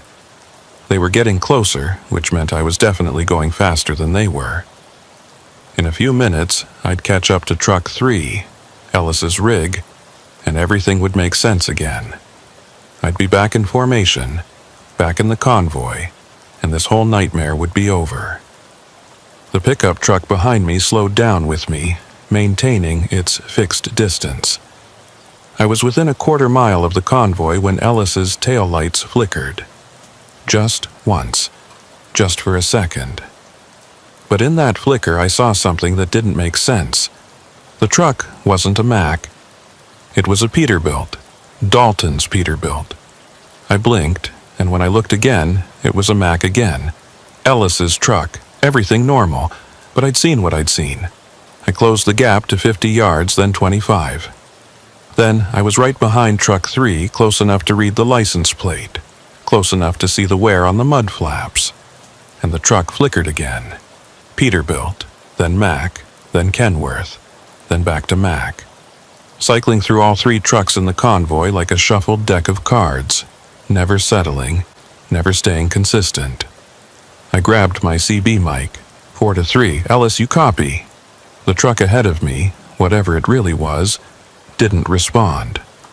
But its taillights flashed 3 times in rapid succession. Not a brake tap, not a turn signal, just flashing, like Morse code, like a warning. I dropped back, putting some space between us. The truck stopped flickering and settled back into being Ellis's Mack. Steady. Normal. Except I knew it wasn't normal at all. At 5:07 a.m., my dashboard clock suddenly jumped forward to 5:33. I stared at it, watched the minutes tick forward normally, 5:34, 5:35, but I'd lost 26 minutes somewhere. 26 minutes that had just vanished, skipped like a scratched CD. "For to convoy," I said into the CB, not really expecting a response. "Time anomaly. My clock just jumped forward. Anyone else experiencing? Check in." Dalton's voice cut through the static. 1, status. 1, all green. Dalton responded to himself. 2, status. 2, oil pressure has stabilized, Garrett said. But his voice sounded flat, emotionless, like he was reading from a script. 3, status. 3, no issues, Ellis said in that same flat tone. 4, status. I waited for my own voice to respond, for my doppelganger in the pickup to claim my position, but there was only silence. 4, respond immediately, Dalton said. More silence. 4 is non-responsive, Dalton said. Continuing with 3-truck convoy, next check at 0600. The radio went quiet. They couldn't hear me. Or they could hear me, but they thought someone else was Truck 4. Or there was no Truck 4 anymore, had never been a Truck 4, and I was just a ghost following them through the darkness. I looked in my rearview mirror. The pickup was still there, still following, and now I could see the driver clearly, illuminated by the glow of the dashboard lights. It was me, but not quite. Close enough to pass as my reflection, but wrong in small ways. The set of the jaw was different. The eyes were too wide, too intense. The hands on the wheel were positioned at 11 and 1 instead of 10 and 2. And it was smiling. I don't smile when I drive. Nobody does. But this thing wearing my face was grinning like it knew a secret, like it was in on a joke that I hadn't figured out yet. I forced myself to look away, to focus on the road ahead. The convoy was still there, 3 trucks in formation, taillights bobbing gently with the road's subtle curves. Real or not, they were all I had to follow. At 5:41, the road started to feel different. The pavement was the same, the center line was the same, but something about the space around the highway had changed. The darkness seemed deeper, more textured, like it had substance, like I was driving through something instead of just through empty night. At 5:48, I passed a mile marker. It read, Mile 0. That was impossible. Mile markers started at 0 at the state line, but we'd crossed from California into Nevada hours ago. We should be well past mile marker 100 by now. I kept driving, watching for the next marker. Mile 0, and the next one. Mile 0. Every single marker on the side of the road read Mile 0, like the highway had been caught in a loop, unable to progress, trapped at the starting point forever. At 5:52, Truck 3's taillights went out, completely dark. The truck was still there. I could see its silhouette against the slightly less dark darkness, but all its lights had died simultaneously. 3 to convoy. Ellis's voice crackled over the CB. Electrical failure. Losing all systems. I'm going to have to pull. His voice cut off mid-word. The silhouette of Truck 3 began to fade, becoming transparent, and I could see through it to Truck 2 beyond.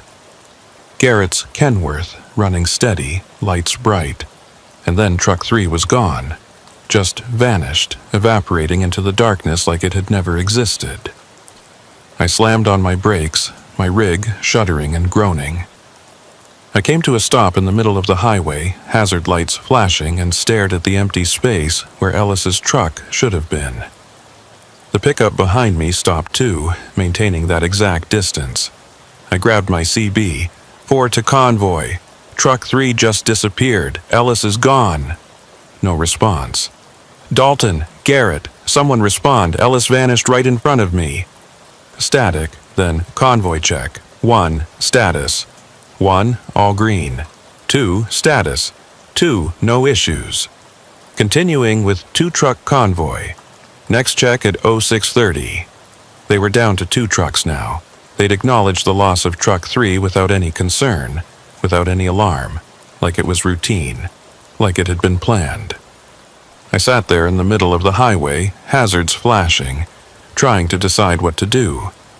I could keep following the convoy, knowing that trucks were disappearing, knowing that I might be next. Or I could turn around, head back to Bakersfield, and forget this entire nightmare run. But when I looked in my rearview mirror, the pickup was still there, blocking my retreat. And behind it, the road had changed. Instead of asphalt stretching back the way I'd come, there was just darkness. Void, nothing. The highway only went one direction now. Forward. I put my rig in gear and started moving again, accelerating until I caught sight of Truck 2's taillights ahead. Garrett's Kenworth running steady, unaware that we'd lost Ellis, unaware that the convoy was fracturing, or maybe completely aware and just not caring. At 6 o'clock, I was close enough to see details on Truck 2, the mud flaps, the license plate, the wear patterns on the trailer doors. Everything looked normal, real, solid. Then Garrett's truck flickered just like Ellis's had. Peterbilt, then Kenworth, then nothing, then Kenworth again. Unstable. Failing. 4 to 2, I said into the CB. Garrett, if you can hear me, you need to... Convoy check. Dalton's voice interrupted. 1, status. 1, all green. 2, status, silence. 2, respond immediately. More silence. 2 is non-responsive. Continuing with single truck, next check at 0700. Single truck. Dalton was acknowledging that he was alone now. The convoy had collapsed down to just the lead vehicle, and he was going to complete the run by himself. Or maybe he'd always been alone. Maybe the convoy had never existed, and we'd all just been shadows following him, believing we were part of something real. I watched Truck 2 ahead of me. It was flickering faster now, cycling through different forms every few seconds. Kenworth, Peterbilt, Mack. Something that wasn't any truck I recognized. Something with too many wheels and lights that didn't belong on any vehicle. And then, at 6:04, it disappeared. One moment it was there, solid and real. The next moment, nothing. Just empty highway, and the distant taillights of Truck 1, miles ahead now, pulling away faster than I could possibly catch up.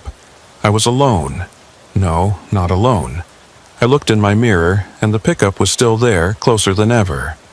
Maybe 20 yards back now, close enough that I could see my doppelganger's eyes in the rearview mirror, see the wrongness in them, see the hunger. "You're not me," I said out loud. The CB crackled. My voice came through. "Are you sure? How do you know which one of us is real? I'm driving my truck. I'm in my body. I'm real. Or I'm driving my truck, and you're the shadow. You're the thing that follows. You're the ghost that doesn't know it's dead. I'm not dead.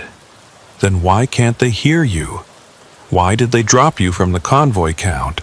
Why are you still here when everyone else has moved on?" I didn't have an answer to that. At 6:17, I passed another mile marker. Still mile 0. At 6:23, my fuel gauge dropped to empty. Just dropped, instantly, from 3/4 full to the red line. But the engine kept running, didn't sputter, didn't show any sign of fuel starvation. At 6:29, I caught up to Truck 1. Dalton's Peterbilt, running steady in the darkness. The last real truck in the convoy. Or maybe not real at all, maybe just as much a phantom as the others. I pulled up alongside him, matching his speed, looking over at his cab. I could see him through the window, lean, weathered face, cat diesel cap, eyes fixed on the road ahead, not acknowledging me, not even glancing in my direction. I honked my horn. 3 long blasts that should have been impossible to ignore. He didn't react, just kept driving, steady as a metronome like I wasn't there at all. I grabbed my CB. 4 to lead, Dalton, I'm right next to you. Look over, I'm here. No response. I honked again, longer this time, laying on the horn until my hand hurt. Dalton's truck flickered. For just a second, I saw through it to the empty highway beyond. Then it solidified again. Real and present, but I knew the truth now. It was failing, fading. Soon it would disappear like the others, and I'd be truly alone on this endless highway. At 6:30, Dalton called for the convoy check. 1, status. 1, all green. Continuing solo to Reno. ETA 0700. Reno.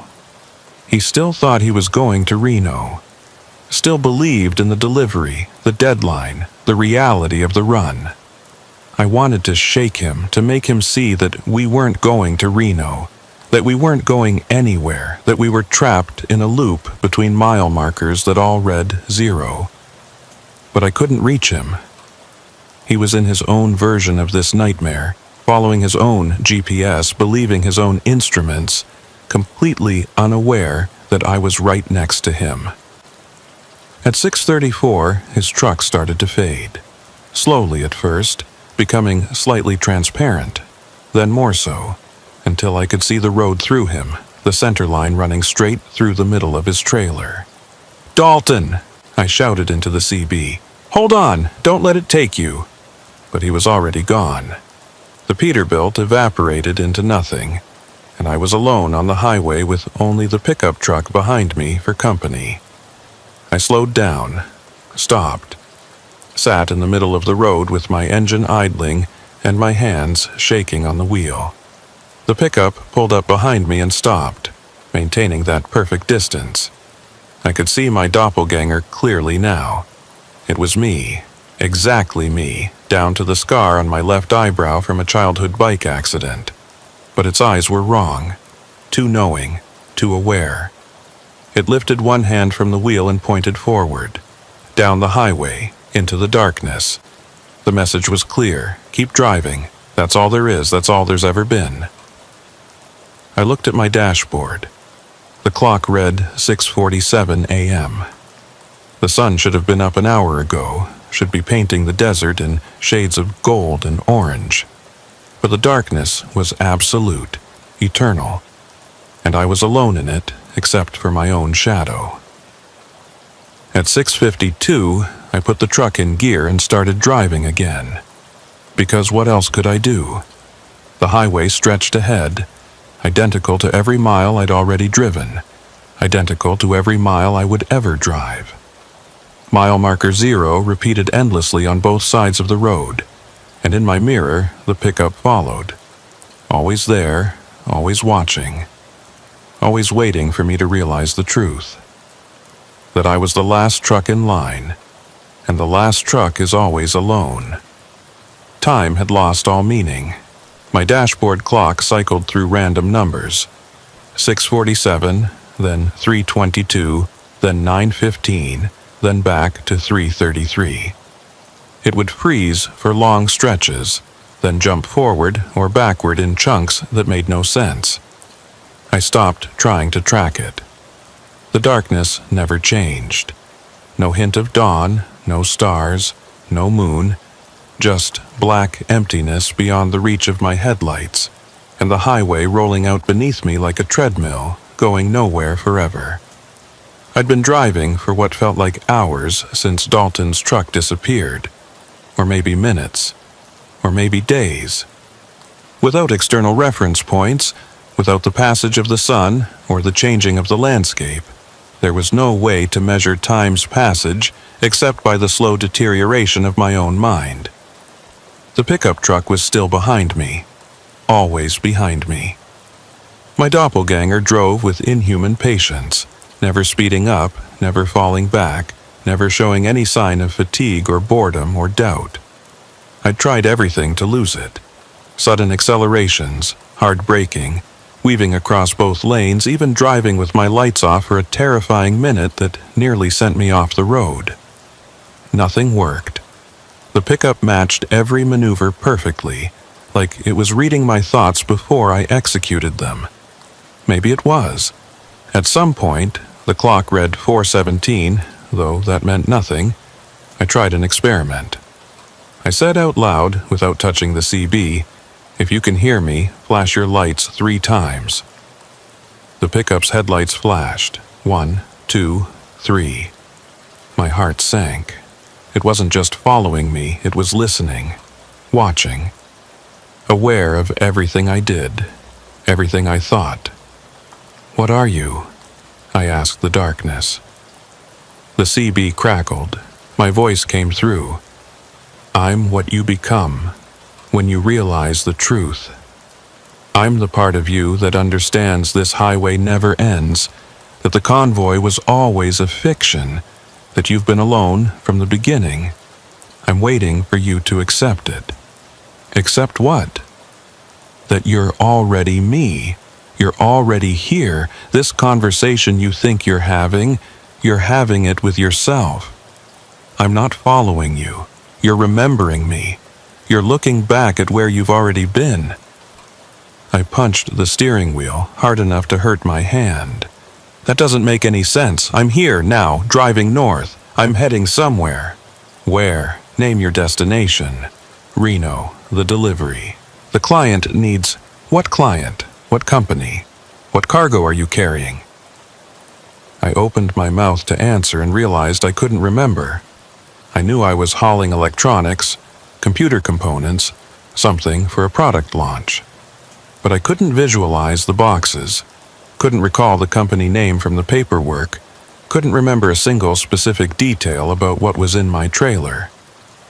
"It's in the manifest," I said. "The paperwork. It's all there. Then look at it. Pull over and check your paperwork. Tell me what it says." I didn't want to stop. Stopping felt dangerous, like if I lost my momentum I'd never start moving again.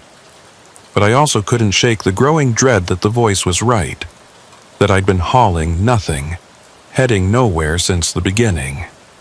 I pulled over onto the shoulder. There was plenty of room now, the road having widened at some point to accommodate vehicles much larger than mine.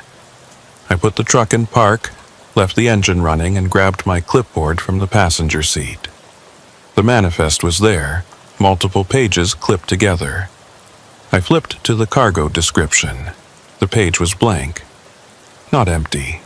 Blank. Like it had never been printed on. Just clean white paper with the header and footer, but no text in between. I flipped through the other pages. Bill of lading, blank. Route instructions, blank. Client contact information, blank. Every single page was empty. No, I whispered. No, this isn't right. There was information here. I read it. I checked the cargo against the manifest before we left. Did you? My voice asked from the CB. Or did you just go through the motions? Did you actually read the words? Or did you just see what you expected to see? I threw the clipboard across the cab. It hit the passenger window and clattered to the floor. In my mirror, the pickup had pulled over behind me, maintaining that exact distance. My doppelganger sat motionless behind the wheel, watching me. Waiting. I climbed out of my cab. I shouldn't have done it. Every instinct screamed that leaving the safety of my truck was a mistake. But I had to know. Had to see what was in my trailer. Had to prove that I was carrying something. That this run had purpose and meaning. The air outside was perfectly still. No wind, no sound except the idle of my engine. The temperature was neither hot nor cold. It simply was, neutral and unremarkable. I walked back to my trailer, my boots echoing on the asphalt in a way that sounded wrong. The sound didn't fade properly, didn't dissipate into the distance. It just stopped, cut off sharply, like the darkness was absorbing it. The trailer door was sealed. A numbered plastic tag looped through the latch. I examined it in my flashlight beam. The number matched the one on my blank manifest, 47593. At least that was consistent. I broke the seal and opened the door. The trailer was empty. Completely, absolutely empty. No pallets, no boxes, no cargo of any kind. Just a hollow aluminum box with tie-down points and wheel wells and nothing else.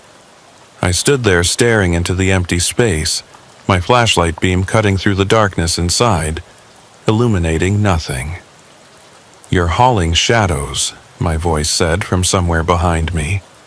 That's all this convoy ever carried. Shadows and darkness and the belief that we were going somewhere. I turned around. My doppelganger had gotten out of the pickup and was standing about 20 feet away, hands in pockets, perfectly relaxed. Up close, in the beam of my flashlight, I could see the differences more clearly. This thing looked like me, moved like me, sounded like me, but it was hollow somehow, like a photograph instead of a person. Two-dimensional, a projection. "What happened to us?" I asked. "To the convoy? To me? You want the truth, or the version that lets you keep believing you're still alive? The truth." My doppelganger smiled. "There is no truth. There's only what you choose to believe. But I'll tell you what I believe, which is maybe the same as truth in a place like this." It started walking toward me. I held my ground, though every nerve in my body screamed to run. "I believe we never left Bakersfield," it said. "I believe something happened in that industrial park at midnight. Something wrong, something impossible, and we've been stuck in the moment ever since. We're hauling empty trailers through empty darkness, following phantom trucks driven by phantom drivers, all of us trapped in the same loop. Then why am I the only one who sees it? Why didn't the others? Who says you're the only one? Maybe Dalton knew. Maybe they all knew. Maybe everyone in that convoy was having this exact same conversation with their own shadow. All of us simultaneously aware and unaware. All of us driving toward a destination that recedes faster than we can approach it." It was right in front of me now, close enough to touch. I could see my own reflection in its eyes. Or maybe I was the reflection, and it was real, and I'd gotten them confused. The last truck sees it first because the last truck is furthest from the lie, it continued. You're at the back, so you're the first to notice when the convoy starts to unravel. But eventually, everyone sees it. Everyone realizes. And then they fade, one by one, until only the shadow remains. I don't accept that. There has to be a way out. There has to be. There is. You're looking at it. It held out its hand. An offering, an invitation. Stop fighting, it said gently. Stop trying to drive toward Reno or back to Bakersfield or anywhere else. Accept that the highway is all there is, all there ever was. Stop being the man who's lost and become the shadow that knows the way. What way? You just said there's no destination. There's no destination outside, but there might be one inside. In the acceptance and the surrender, in becoming what you're meant to become in this place. I looked at the outstretched hand. My own hand, offering me salvation or damnation, I couldn't tell which. Behind my doppelganger, I could see the pickup truck, and behind that, the highway stretched into infinite darkness. No mile markers now, no center line, just black emptiness that went on forever. I thought about Dalton, fading away while still believing he was heading to Reno. I thought about Garrett and Ellis, disappearing while still trusting their instruments, still following protocol. They'd fought it. They'd maintained the fiction until the end, and I could do the same. I could get back in my truck, put it in gear, and drive forever through this darkness, hauling nothing toward nowhere, but at least maintaining the belief that I was going somewhere, that I had purpose, that I was still real. Or I could take the hand, accept the truth, become the shadow. At least the shadow knew what it was. My hand started to reach out. My fingers were inches from my doppelganger's palm. And then I heard it. A horn.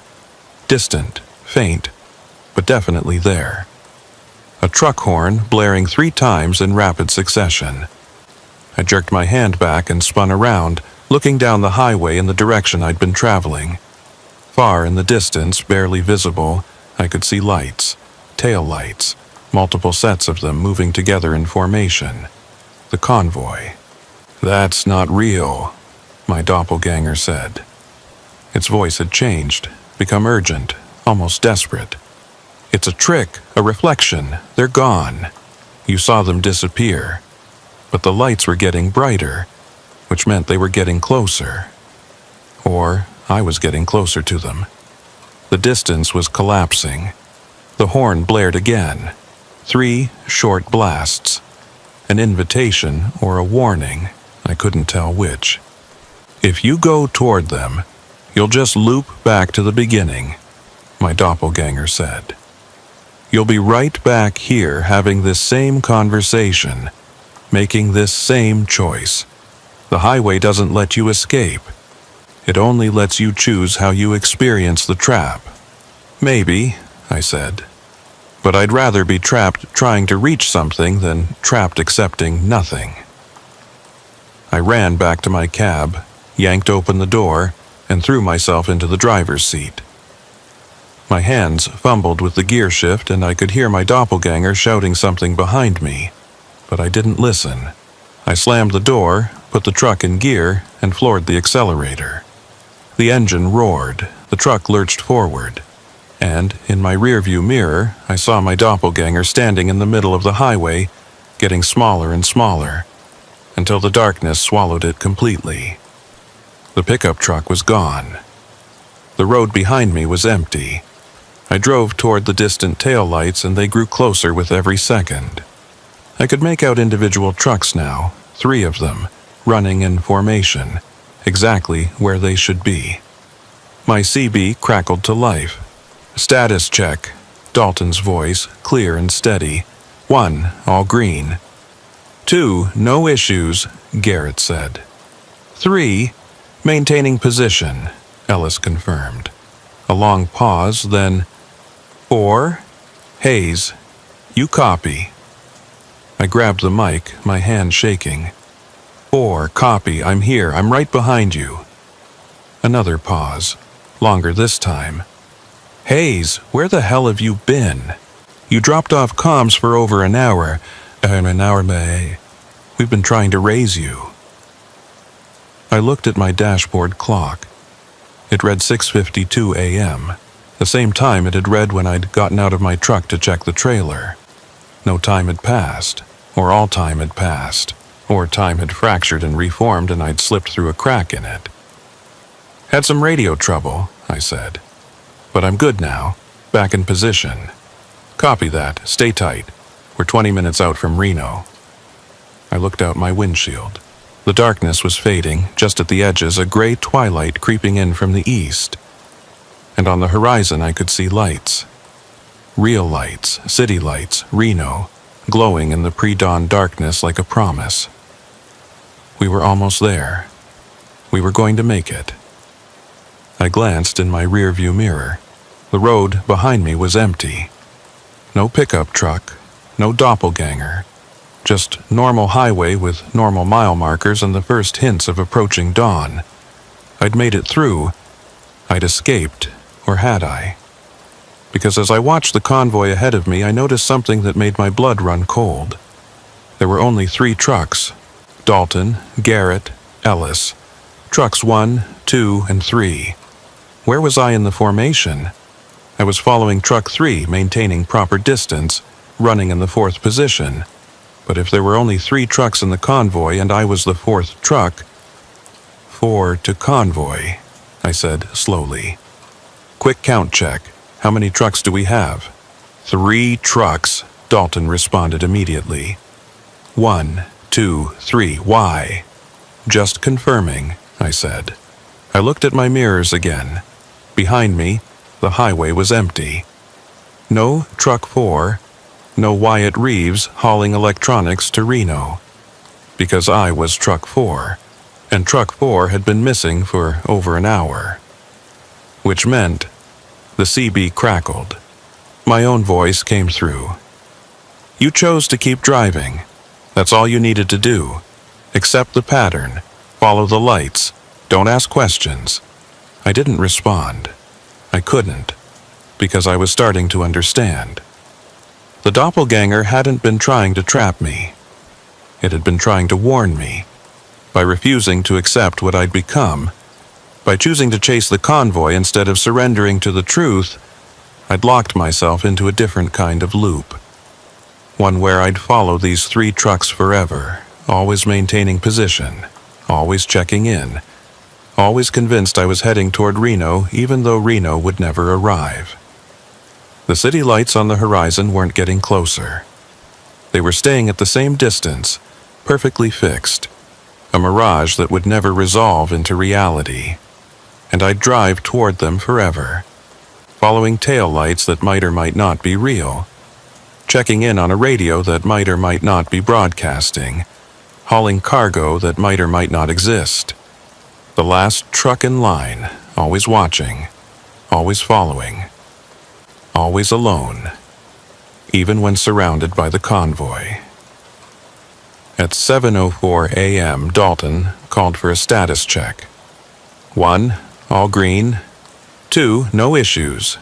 3, maintaining position. And I responded right on cue. 4, copy, all good. Because that's what I do now. That's what I've always done.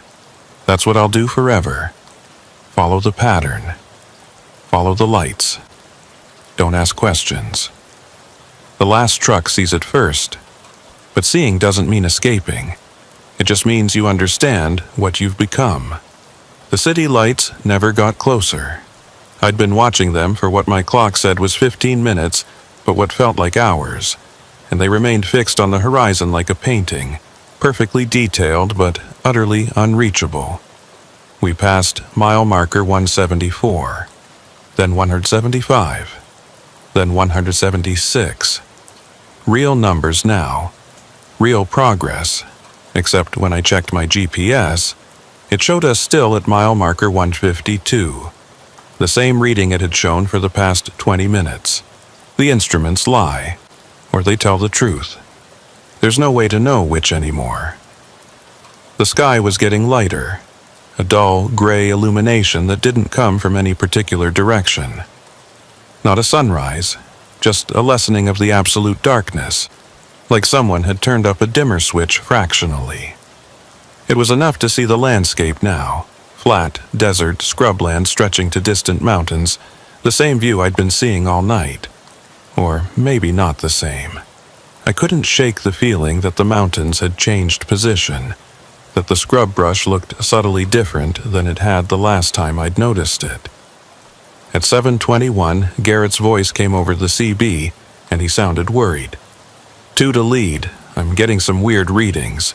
Fuel gauge is showing empty, but the engine's running fine. Temperature's fluctuating, and my GPS keeps resetting. Copy, 2. Same issues here, Dalton said. I think we're experiencing some kind of electromagnetic interference, probably from the military base. We're close to the Nevada test site. That made sense. Or it would have made sense on a normal run, on a normal night. But nothing about this was normal, and we all knew it, even if only I was willing to admit it. Stay on visual, Dalton continued. Ignore the instruments and just follow the truck ahead of you. We can't be more than 10 minutes out now. 10 minutes. We'd been 10 minutes out for the past 45 minutes. I wanted to say something, wanted to call them out on the obvious impossibility of our situation. But I knew what would happen if I did. They'd go silent, or they'd tell me I was imagining things, or they'd drop me from the convoy count and I'd disappear like Ellis had disappeared. So I kept quiet and maintained my position, following Ellis's taillights through the gray half-darkness toward a city that would never arrive. At 7:28, something changed. The road started to curve. Just slightly at first, a gentle bend to the right. Highway 395 was mostly straight through this section, so a curve was notable. But more importantly, it was different. Variation. Change. The first real deviation I'd seen in hours. The convoy followed the curve, and as we came out of it, I saw something ahead that made no sense. Lights. Not the lights of Reno on the horizon. These were closer, right on the highway. Bright lights, emergency lights, red and blue flashing in the gray dawn. Lead to convoy, Dalton said, and for the first time I could hear uncertainty in his voice. We've got what looks like an accident scene ahead. Emergency vehicles. Prepare to slow down. We reduced speed, dropping from 65 to 45 to 30. The emergency lights grew brighter, and I could make out the shapes now. Fire trucks, ambulances, police cruisers all clustered around something on the highway. Something big. As we got closer, I realized what I was seeing. It was the convoy, our convoy. 4 trucks, jackknifed and crashed, spread across both lanes of the highway in a tangle of metal and cargo and broken glass. Emergency responders were moving between the wrecks, and I could see tarps laid out on the asphalt, the unmistakable shape of bodies beneath them. Jesus Christ, Garrett whispered over the CB. We came to a complete stop about 100 yards from the accident scene. I sat in my cab, staring at the wreckage, trying to make sense of what I was seeing. That was Dalton's Peterbilt, the blue paint scraped and dented but still recognizable. That was Garrett's Kenworth, lying on its side, the trailer split open. That was Ellis's Mack, completely destroyed, the cab crushed beyond recognition. And that was my Freightliner, the 4th truck in line, smashed into the back of Ellis's trailer like I'd failed to brake in time. I looked down at my hands on the steering wheel. Solid. Real. I could feel the vibration of the engine through my seat, smell the diesel exhaust, hear the crackle of the CB. I was here. I was alive. I was real. So what the hell was I looking at? A state trooper walked toward our convoy, flashlight in hand despite the growing dawn light. He approached Dalton's truck first, and I watched him gesture. saw Dalton's window roll down, saw them have a conversation I couldn't hear. The trooper moved down the line. Garrett, Ellis, and then he was at my window, tapping on the glass with his flashlight. I rolled it down. He was young, maybe 30, with the tired eyes of someone who'd been up all night dealing with tragedy. "You guys part of this convoy?" he asked. I couldn't speak. My throat had closed up. The trooper's expression shifted to concern. "Sir, are you all right? Are you injured?" "I don't understand," I finally managed. "We're right here. We're alive. How can we be—" I gestured toward the wreck. The trooper followed my gesture, then looked back at me with growing alarm. "Sir, what convoy are you talking about? What wreck?" I pointed again. "Right there. The 4 trucks. The accident." He turned and looked where I was pointing, and I saw his expression change from concern to something else. Pity, maybe, or fear. "Sir," he said slowly, "there's nothing there. The highway's completely clear." I looked again. The emergency vehicles were gone. The wrecked trucks were gone. The tarps, the bodies, everything just vanished. The highway stretched ahead, empty and pristine in the gray morning light. But I think you need to pull over and let us check you out," the trooper said. "You might be experiencing some kind of episode. Exhaustion, maybe, or—" his radio crackled. A dispatcher's voice. "All units be advised. We have a report of a 4-truck convoy accident on Highway 395, approximately 10 miles north of your current position. Multiple fatalities. All available units respond." The trooper's face went pale. He grabbed his radio. "Copy that. I'm on scene now, but—" he paused, looking at me, then at the empty highway ahead. "Dispatch, can you confirm the location? I'm showing nothing at my current coordinates." "Location confirmed, 10 miles north.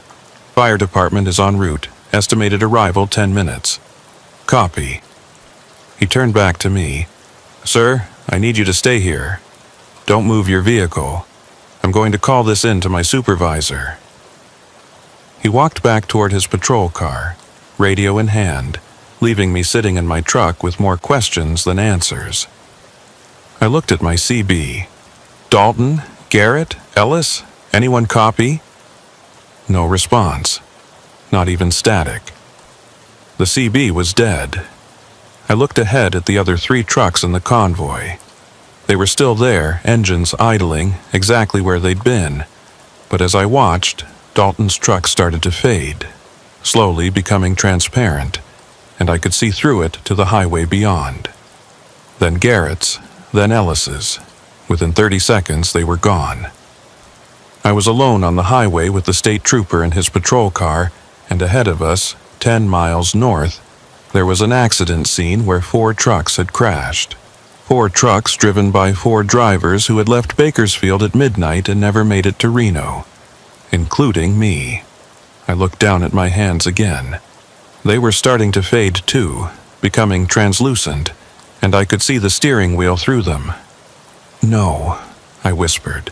"No, this isn't right. I'm here. I'm alive. I made it through." But did I? The question echoed in my mind. Did I make it through, or did I just refuse to accept that I didn't? My CB crackled back to life. My doppelganger's voice, gentle and sad. "You chose to keep driving. You chose to follow the lights. And now you're going to keep making that choice over and over, every night for the rest of time. Because that's what the last truck does. It follows, it observes, it reports what it sees, even when no one's listening anymore." "I don't accept this," I said. "You don't have to accept it. You just have to live it.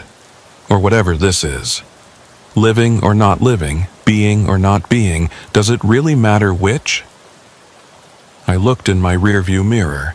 The pickup truck was there again, parked on the shoulder about 20 yards back. My doppelganger sat behind the wheel, watching me with patient eyes. "The accident happened," it said. "All 4 trucks crashed, all 4 drivers died, but you were the last one, so you saw it coming. You saw the brake lights ahead flash red, saw Dalton lose control, saw the whole convoy collapse in slow motion. And in that last second before impact, you made a choice." "What choice?" "To keep driving, to believe you could avoid it, to convince yourself that if you just stayed in formation, just followed the protocol, just maintained your spacing, you'd make it through. That's not, and you did make it through. In a way, you're still driving, still following, still reporting in on schedule. The only difference is that everyone else accepted what happened and moved on. You're the only one still running the route." The state trooper was walking back toward me, but he was moving in slow motion, each step taking forever, like he was walking through molasses. "This is your loop," my doppelganger continued. "This is your stretch of highway. Every night you leave Bakersfield at midnight. Every night you follow the convoy north. And every night you arrive here at this spot and see the accident that already happened, that you're part of, that you've been part of since the beginning. How do I stop it? You don't. The highway doesn't have an exit for people like you. You made your choice when you chose to keep driving instead of accepting the truth. Now you get to keep driving forever." My hands were almost completely transparent now. I could barely see them on the wheel. The trooper reached my window, but when he looked at me, his eyes went wide. "Sir, are you... where did..." His voice was fading, becoming distant, like he was shouting from the far end of a tunnel. And then everything went white. I'm sitting in my Freightliner in an industrial park in Bakersfield. The clock on my dashboard reads 11:53 p.m. My phone is ringing. It's Linda, the dispatcher. I know what she's going to say. Priority shipment to Reno. 4-truck convoy. Leave at midnight, triple rate plus a bonus. I know I'm going to say yes, because that's what I always say. That's what I always do. And in 7.5 hours, I'll be sitting at that spot on Highway 395, watching emergency vehicles respond to an accident that I'm part of, watching myself fade away, listening to my doppelganger explain the rules of the loop, and then I'll be back here at 11:53 p.m. with the phone ringing and the choice that isn't really a choice. Some people might call this hell, others might call it purgatory. I call it the job. Because I'm a trucker, and truckers drive. That's what we do. We haul our cargo from point A to point B, and we don't ask too many questions about what happens in between.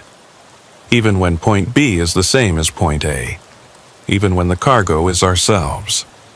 Even when the only freight we're hauling is the weight of a choice we made in the last second before impact. The phone is ringing.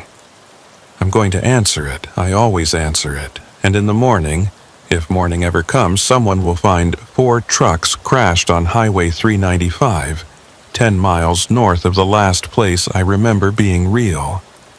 They'll find 4 bodies in 4 cabs, all of us dead on impact, all of us gone before we knew what happened.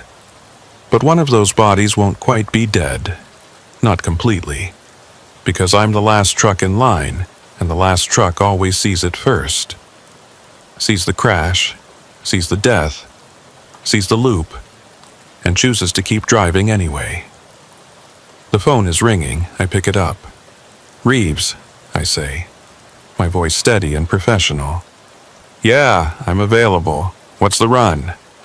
And the loop begins again.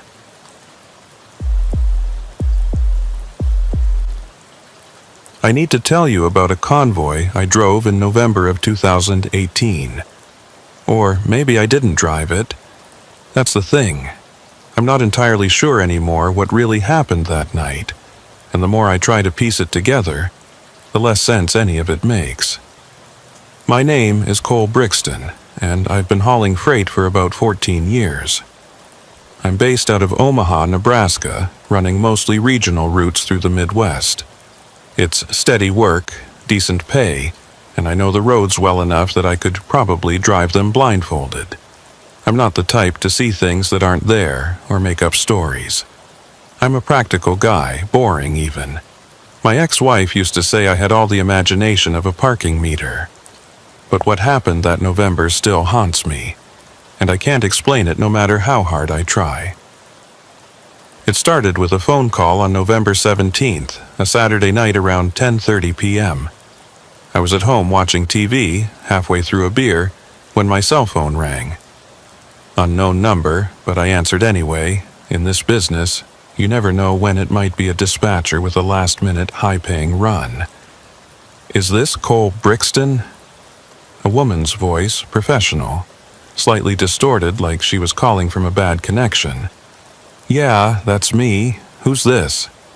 "This is Sandra from Midwest Transport Solutions. We have an urgent convoy assignment for tonight. Are you available?"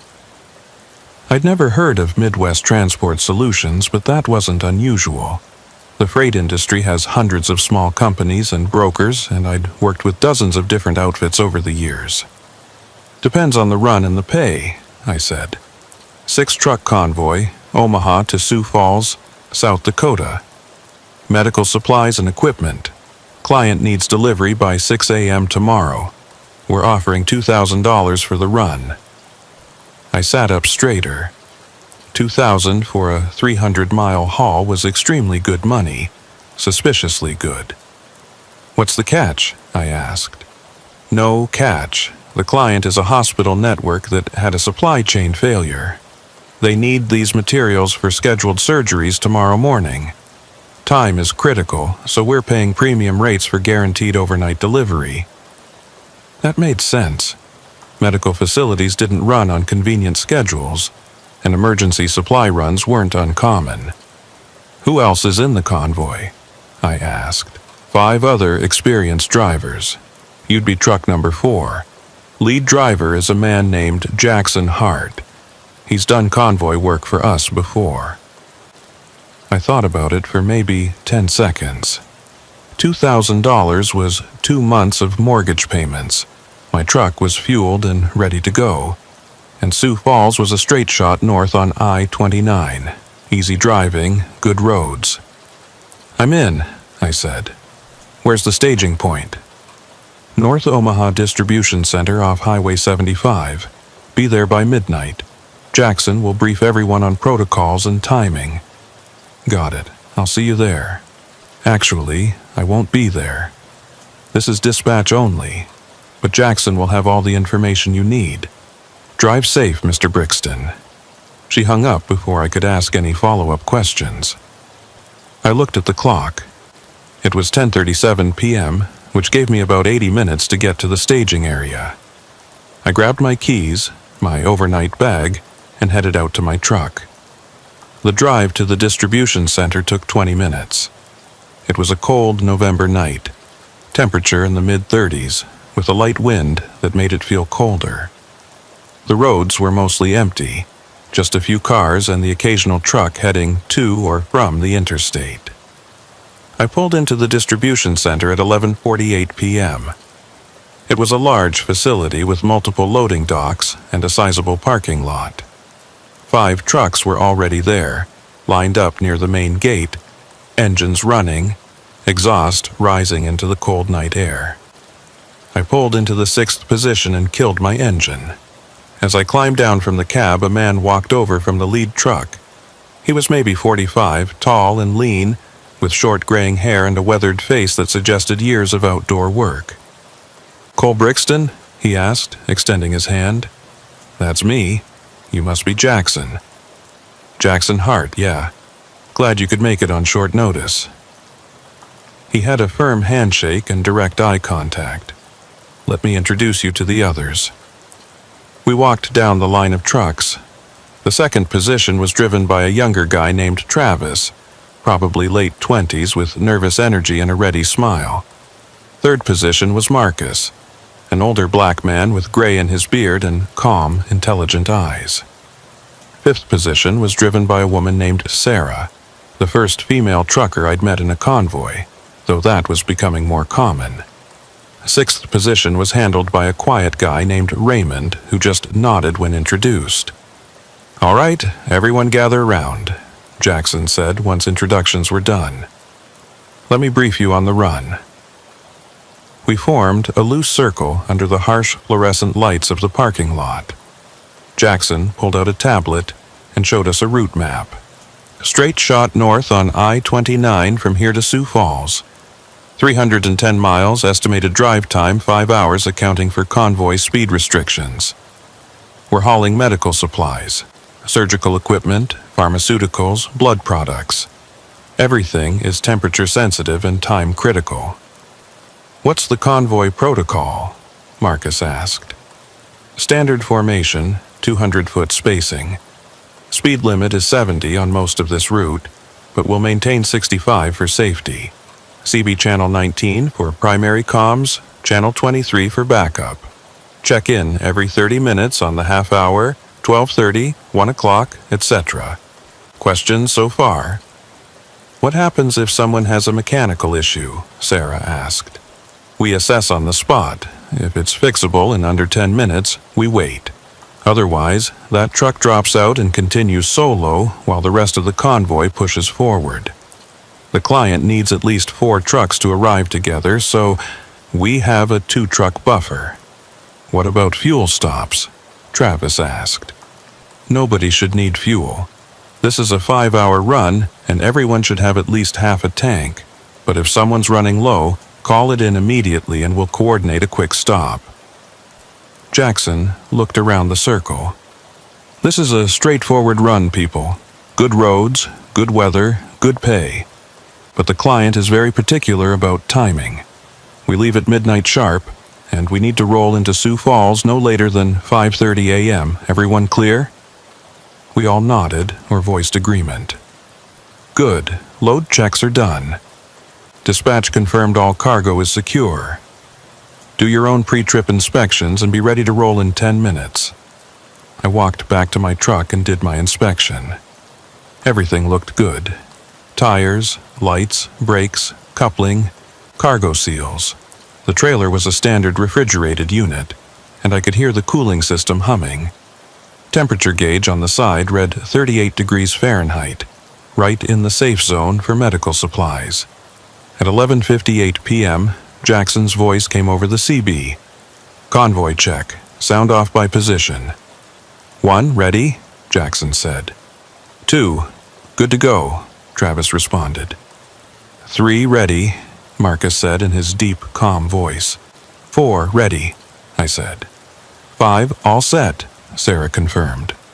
6, good, Raymond said quietly. Excellent, wheels up in 90 seconds. Maintain spacing, maintain speed, maintain comms. Let's get this done. At exactly midnight, Jackson's brake lights flashed twice, and his rig rolled forward. Travis followed, then Marcus, then me, then Sarah, then Raymond.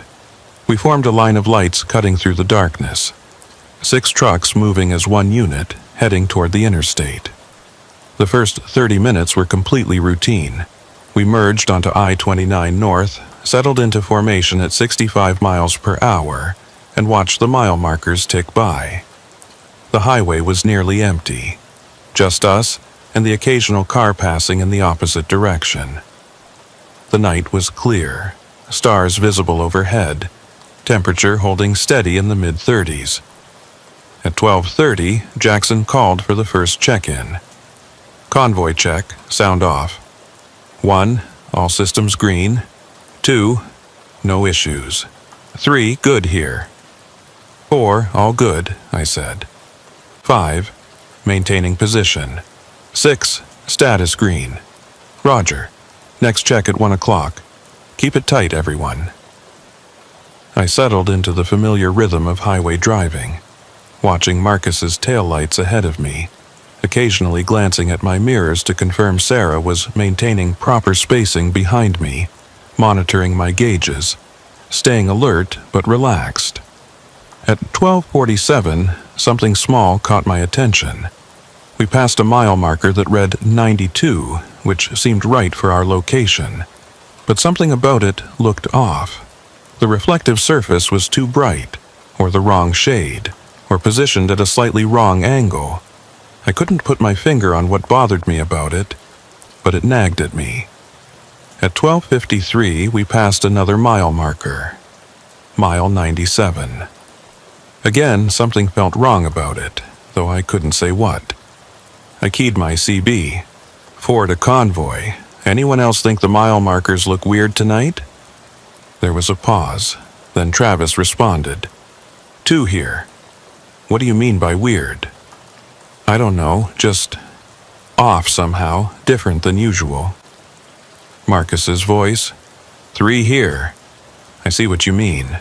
They look newer, maybe, like they were recently installed. That's it, I said. They look too new, like they haven't weathered. Jackson. I-29 does regular maintenance and marker replacement. Probably just a fresh batch, nothing to worry about. Copy that, I said, though I wasn't entirely convinced. At 1:00 a.m., Jackson called for the scheduled check-in. We all responded normally. Everything was fine. We were making excellent time. By my GPS calculation, we were slightly ahead of schedule. At 1:17, I noticed something else that struck me as odd. We passed an exit sign for a town called Ashford. I'd driven I-29 dozens of times, and I'd never heard of Ashford. I pulled out my phone and checked the map. No town named Ashford appeared on the road. I zoomed in, thinking maybe it was too small to show at normal scale. Still nothing.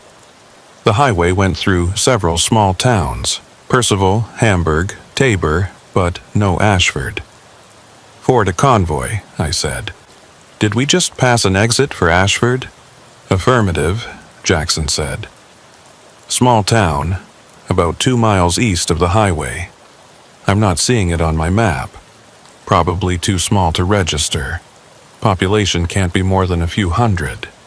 That should have satisfied me, but it didn't.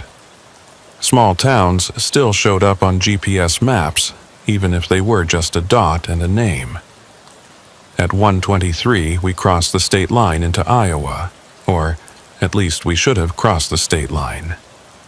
The sign said, "Welcome to Iowa," but something was wrong with it.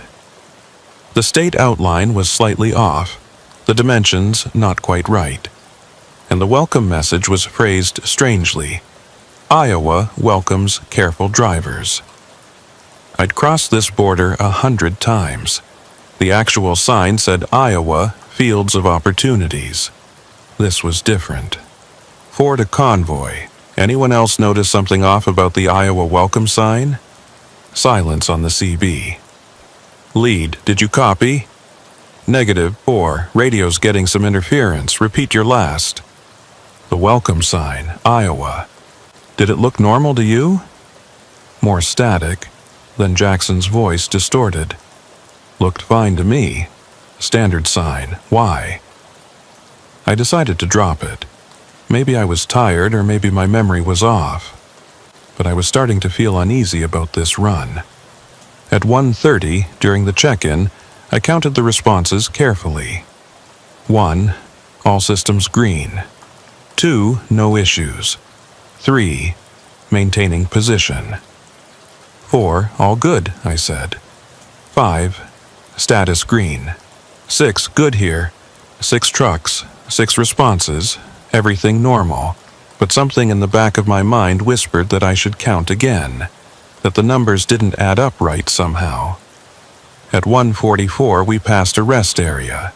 The sign said, "Rest area 2 miles," but when we reached the supposed location 2 miles later, there was nothing there.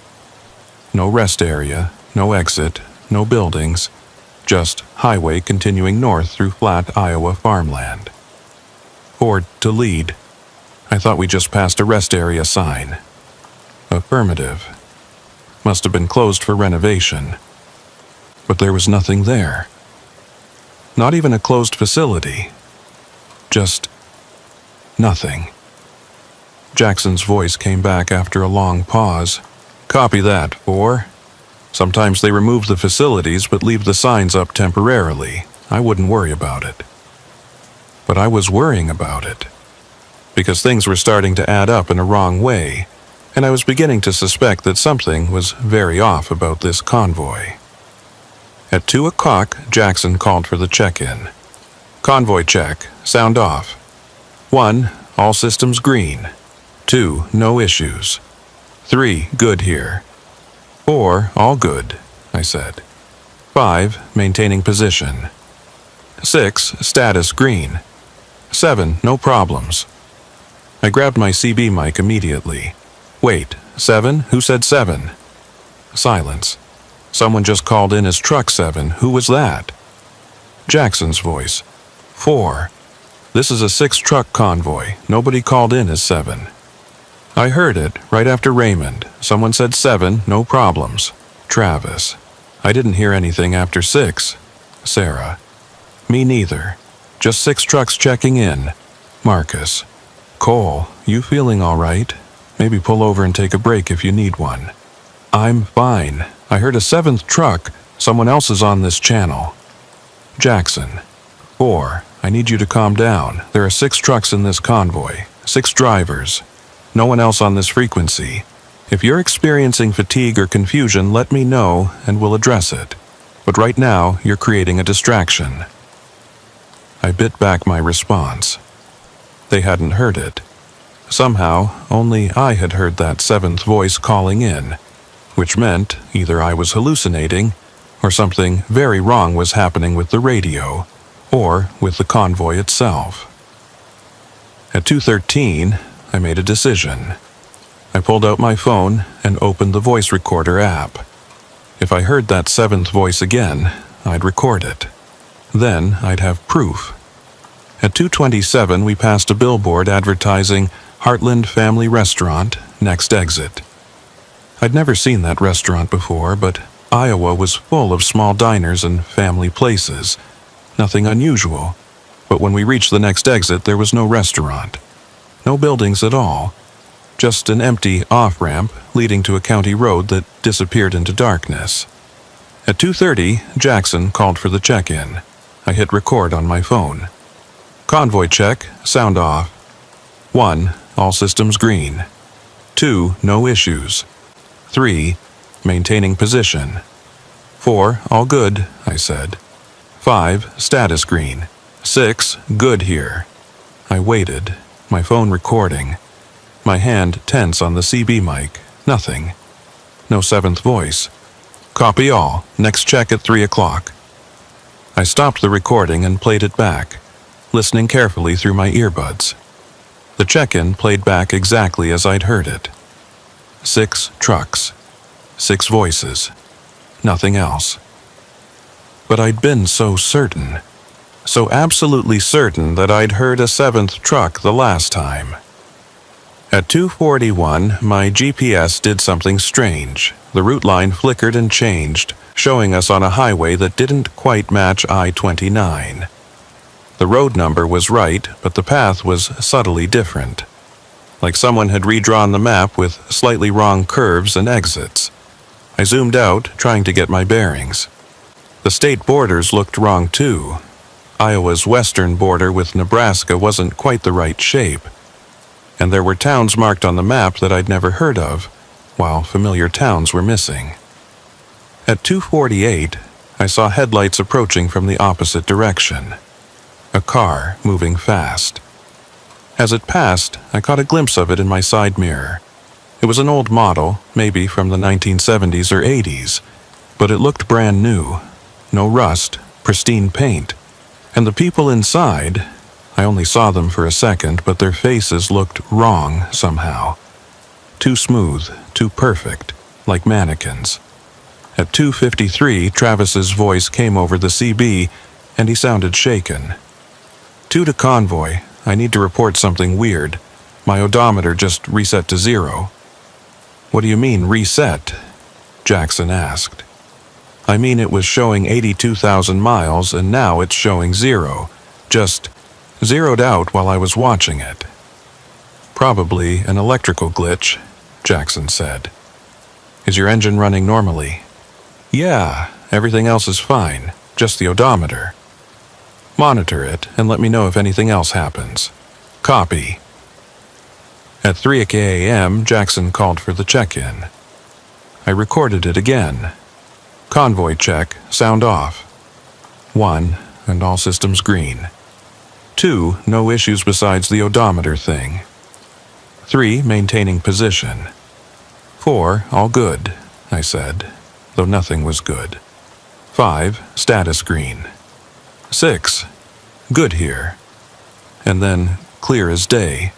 7, all systems green. I grabbed my mic. There, did everyone hear that? 7. Jackson. 4, I'm going to need you to stay off the channel unless you have a genuine emergency.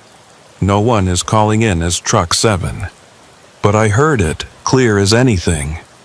You're the only one hearing it, Cole. Which means the problem is on your end. Check your radio, check your hearing, check your mental state, but stop disrupting the convoy comms. I played back the recording, hands shaking. The audio was clear. 6 trucks, 6 voices, nothing more. But I had heard it, I knew I had heard it. At 3:17, my temperature gauge, which had been steady at 38 degrees all night, suddenly dropped to 29, then jumped to 45, then back to 38. At 3:23, we passed mile marker 187. 5 minutes later, we passed mile marker 187 again. The same marker. The same exact dent in the post, the same angle, the same reflection pattern. We were looping. The highway was repeating itself. At 3:30, during the check-in, I didn't bother recording. I just counted carefully. 6 voices responded, but in my rearview mirror, I counted the trucks behind me. Sarah in position 5, Raymond in position 6, and a 7th truck, running dark, no company markings, maintaining perfect spacing behind Raymond. I could see it. It was right there. A 7th truck that shouldn't exist following our convoy through the Iowa darkness. And as I watched, an 8th truck pulled in behind it. Then a 9th. The convoy was growing, adding trucks that nobody could hear, that nobody but me could see that weren't supposed to be there. At 3:47, I made a decision that probably saved my life, or at least my sanity.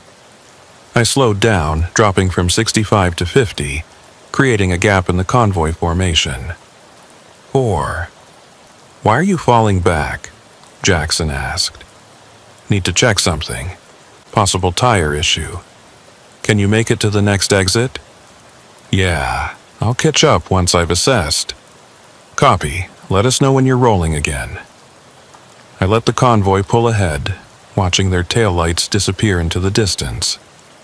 And I watched the trucks that followed me, 7, 8, 9 of them now, slow down to match my speed, maintaining their spacing, following me instead of the main convoy. They weren't part of the convoy at all. They were following me specifically. At 3:52, I pulled off onto the shoulder, put my hazards on, and got out of my truck. The phantom trucks pulled over behind me, one after another, like dominoes. 9 trucks that made no sound, produced no exhaust, cast no light except their headlights. I walked back toward them, my flashlight cutting through the darkness. The first truck, the 7th position, looked almost normal, almost. But the details were wrong. The manufacturer's badge was misspelled. The mud flaps had a logo I didn't recognize. The license plate was a series of numbers that didn't follow any state's format. The second truck was worse. The proportions were off. The cab was too long. The wheels were too far apart, the trailer attached at an impossible angle. The third truck wasn't a truck at all anymore. It was something shaped like a truck, but made of materials that didn't exist, following physical laws that didn't apply. I backed away slowly, returning to my cab, and pulled back onto the highway. The phantom trucks followed. And ahead, somewhere in the darkness, the real convoy drove on towards Sioux Falls, completely unaware that they'd lost Truck 4 to something that existed in the spaces between mile markers in the gaps between check-ins, in the version of the highway that nobody was supposed to see. I drove alone through the pre-dawn darkness, followed by 9 trucks that shouldn't exist, heading toward a destination that might not be there, on a highway that had stopped making sense hours ago. And somewhere in my mind, a terrible certainty was growing. This convoy was never real. The dispatch call, the other drivers, the route itself, none of it existed in the way I understood existence. I was driving through something else, something that looked like Iowa, that pretended to be a convoy run, but was actually something much stranger and much more dangerous, and I had no idea how to get back to the real world, or if I ever would. At 4:00 a.m., I pulled off at an exit for a town called Riverside. I needed to stop, needed to think, needed to figure out what was happening. The phantom trucks followed me off the highway, maintaining their spacing all the way down the ramp. The town was there, buildings, streetlights, a few businesses along the main drag, but it was completely deserted. No cars, no people, no lights in any windows. Just empty structures standing in the cold November darkness like a movie set after everyone's gone home. I pulled into the parking lot of a closed gas station, my phantom convoy pulling in behind me like a procession of ghosts. Through my mirrors, I could see them more clearly now. 9 trucks, each one slightly less real than the last, stretching back into the darkness like a corrupted photograph. I grabbed my phone and tried calling dispatch, Sandra from Midwest Transport Solutions. The call wouldn't connect. Not busy, not out of service, just wouldn't connect. Like I was trying to call a number that had never existed. I tried texting my wife. The message wouldn't send. I tried opening my browser to search for Midwest Transport Solutions. The page loaded, but the search returned no results. The company didn't exist. No website, no social media presence, no listings in any freight directory. I sat there in my cab, staring at my phone, trying to process what this meant. Then I thought of something. I opened my banking app and checked my account.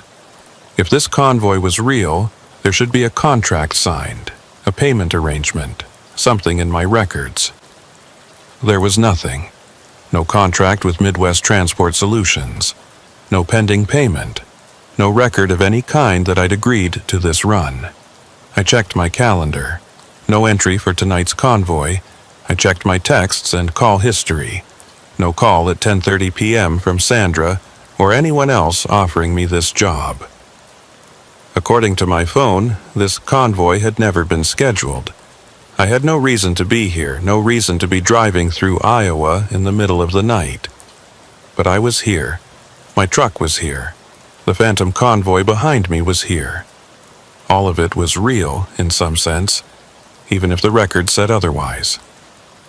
At 4:17, I tried the CB again. Forward to convoy. Jackson, do you copy? Static. Anyone on this frequency, please respond. More static, then a voice that wasn't quite right. We copy 4. We've been waiting for you. Who is this? We're the convoy. We've always been the convoy. You fell behind, and we've been waiting for you to catch up. Jackson, is that you? Jackson was never real, Cole. None of them were real. It was always just you, driving alone, imagining you were part of something larger. My blood ran cold. That's not true. I met them. I shook Jackson's hand. I talked to all of them. Did you? Or did you see what you expected to see? Did you talk to shadows and convince yourself they were people? I grabbed my phone and scrolled through my photos, desperate for proof. I'd taken a picture of something tonight, I was sure of it. The convoy lineup, or the briefing, or nothing. No photos from tonight. The most recent image in my camera roll was from 3 days ago. This isn't real, I said out loud. This conversation isn't real. You're just stress or fatigue or we're as real as anything else in this place, the voice said. and you've been here longer than you think. Check your fuel gauge, Cole. Check how far you've driven." I looked at my fuel gauge. It should have dropped by at least a third, maybe half, given the hours of driving. But it was completely full, the needle pegged at the maximum. And my trip odometer, which should have shown at least 300 miles, showed 0. "No," I whispered. "No, this is wrong." "Wrong according to what?" "According to the rules of the world you came from. But you're not in that world anymore, Cole. You haven't been for hours. You crossed over without even noticing."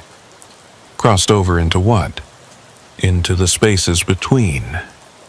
Into the version of the highway that exists for drivers who accept the wrong dispatch, who follow the wrong convoy, who make the wrong turn at the wrong time.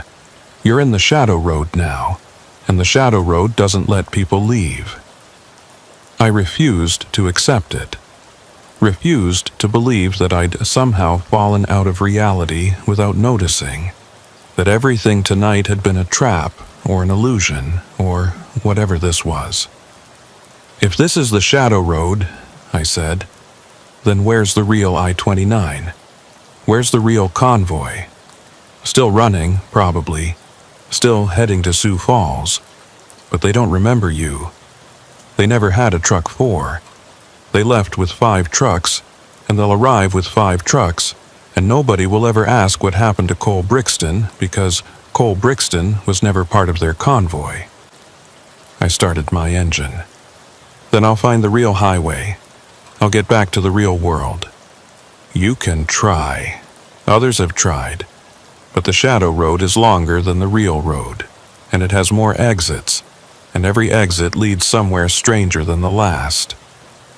Good luck, Cole. You're going to need it." The CB went silent.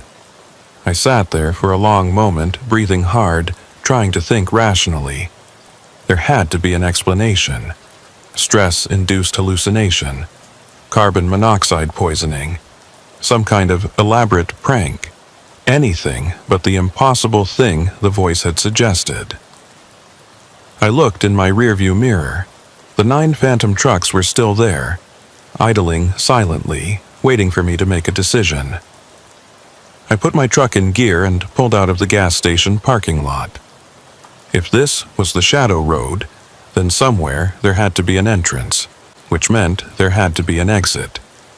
I just needed to find it. I got back on the highway, or what looked like the highway, and headed north. The phantom convoy followed. At 4:30, Jackson's voice came over the CB for a check-in, but it sounded distant and hollow, like a recording played through broken speakers. I didn't respond. I was done pretending this was a normal convoy run. At 4:43, I passed a sign that said Sioux Falls, 47 miles. That should have been encouraging. We were getting close to the destination. But something about the sign bothered me. The number 47 seemed arbitrary, disconnected from any actual distance. And when I checked my GPS, it showed Sioux Falls as still being over 200 miles away. At 4:51, I saw something ahead on the road that made me slow down. There was a truck pulled over on the shoulder, hazard lights flashing. As I got closer, I recognized it. It was Marcus's rig, Truck 3 from the convoy. I pulled over behind it, grabbed my flashlight, and got out. The phantom truck stopped on the shoulder behind me, forming a line of silent witnesses. Marcus's truck was empty. The driver's door was open, keys still in the ignition, engine running. But there was no sign of Marcus anywhere. I looked in the cab, checked the trailer, walked a circle around the entire rig. Nothing. He had just vanished. On the dashboard, I saw a note. Handwritten, but the letters were wrong. Too perfect, too uniform. Like they'd been printed rather than written by hand. It read, "The convoy continues. We all reach the destination eventually." I backed away from the truck and returned to my own rig. As I climbed into my cab, I looked in my mirror and saw that Marcus's truck had disappeared. Just gone, like it had never been there. The phantom trucks were still there, though. Still following, still waiting. At 5 o'clock a.m., the eastern sky should have been showing the first hints of dawn. But the darkness was absolute, unchanging, eternal. The night had stopped progressing toward morning, locked in a permanent pre-dawn twilight. At 5:17, I saw another truck on the shoulder. This time, it was Travis's Kenworth. Empty, abandoned, engine running, driver's door open. Another note on the dashboard. Thank you for your service. Your delivery is appreciated. At 5:28, I found Sarah's truck. Same condition, same mysterious abandonment. I didn't stop for this one. I just drove past, my heart pounding, my hands gripping the wheel so hard they ached. The convoy had collapsed. All the other drivers were gone, vanished one by one, leaving their trucks behind like shells. And I was alone on the shadow road, with only my phantom followers for company. At 5:30, Jackson's voice came over the CB one last time. "Cole," he said, and his voice was sad and tired and very far away. "I'm sorry we couldn't tell you the truth, but the shadow road needs drivers, and it chooses carefully. You were selected, Cole. This was always meant to be your road." "Tell me how to get off it," I said. "Tell me how to go back. You can't go back. Nobody goes back. But you can go forward. You can accept your role, become part of the convoy that exists in the spaces between, help guide other lost drivers to their destinations." "What destinations? Where are we even going?" "Nowhere. Everywhere. It doesn't matter. The driving is the point, Cole. The eternal movement, the perpetual journey. That's what the Shadow Road offers. Freedom from arrival. Freedom from destinations. Just the pure experience of driving forever through the endless night. That's not freedom, that's hell. That's a matter of perspective." Jackson paused. "I have to go now. We all have to go. But you'll see us again, Cole. On the Shadow Road, everyone meets eventually. Safe travels." The CB went dead. At 5:47, I crested a hill and saw something that took my breath away. Ahead of me, stretching from horizon to horizon, was a vast parking lot filled with trucks. Thousands of them, maybe hundreds of thousands, all parked in perfect rows, all empty, all abandoned. The lost trucks of the Shadow Road, the vehicles of drivers who'd accepted the wrong dispatch and ended up here. And beyond the parking lot in the distance, I could see the highway continuing. The Shadow Road went on, winding through the darkness, promising more miles, more exits, more small towns that didn't quite exist. The phantom trucks behind me had multiplied. There were dozens now, maybe hundreds, all following me toward that vast graveyard of vehicles. I had a choice to make. I could keep driving, keep following the Shadow Road wherever it led, join the eternal convoy of lost drivers who'd given up trying to find the real world. Or I could stop. Park my truck in that vast lot, join all the others who'd reached this place and gone no further. Or I could try something else, something the voice hadn't mentioned, because maybe it didn't want me to know it was possible. I could reject the road entirely. At 5:53, I did something that probably saved me, though I'm still not entirely sure how or why it worked. I turned around. Not a three-point turn, not a U-turn on the highway.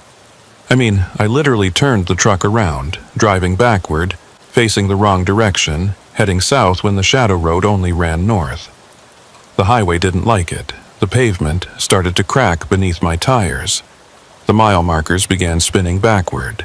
The sky flickered between night and day, and night again. The phantom trucks tried to follow, but they couldn't. They were locked into forward motion, unable to reverse, unable to break the pattern. They fell away behind me, fading into the darkness, and I was alone.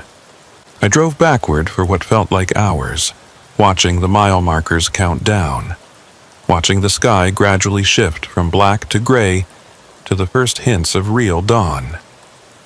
And then, suddenly, I was back on normal I-29, in Normal, Iowa, in a normal November morning. I found a rest area and pulled in, my hands shaking so badly I could barely steer. I sat there in the parking lot for a long time, watching other trucks come and go, watching normal people live normal lives, grateful to be back in a world that made sense. I checked my phone. It was 6:47 a.m. Sunday, November 18th. I'd been driving all night, but the convoy had never existed. Midwest Transport Solutions had never called. Jackson, Travis, Marcus, Sarah, Raymond, none of them were real. Or maybe they were real, but they existed in a different version of the highway, a version I'd somehow accessed and escaped from. I pulled out my logbook to record the night's drive and found something that made my blood freeze. There was an entry for last night, written in my handwriting, but I didn't remember writing it. It said November 17th, 11:30 p.m. to November 18th, 6:47 a.m. solo run, Omaha to Sioux Falls. Delivery completed successfully. No incidents. But I hadn't delivered anything. I hadn't reached Sioux Falls. I'd turned around and escaped the shadow road before reaching whatever destination it had in mind. Unless I had reached Sioux Falls. Unless I'd completed the delivery in some version of reality that I couldn't remember.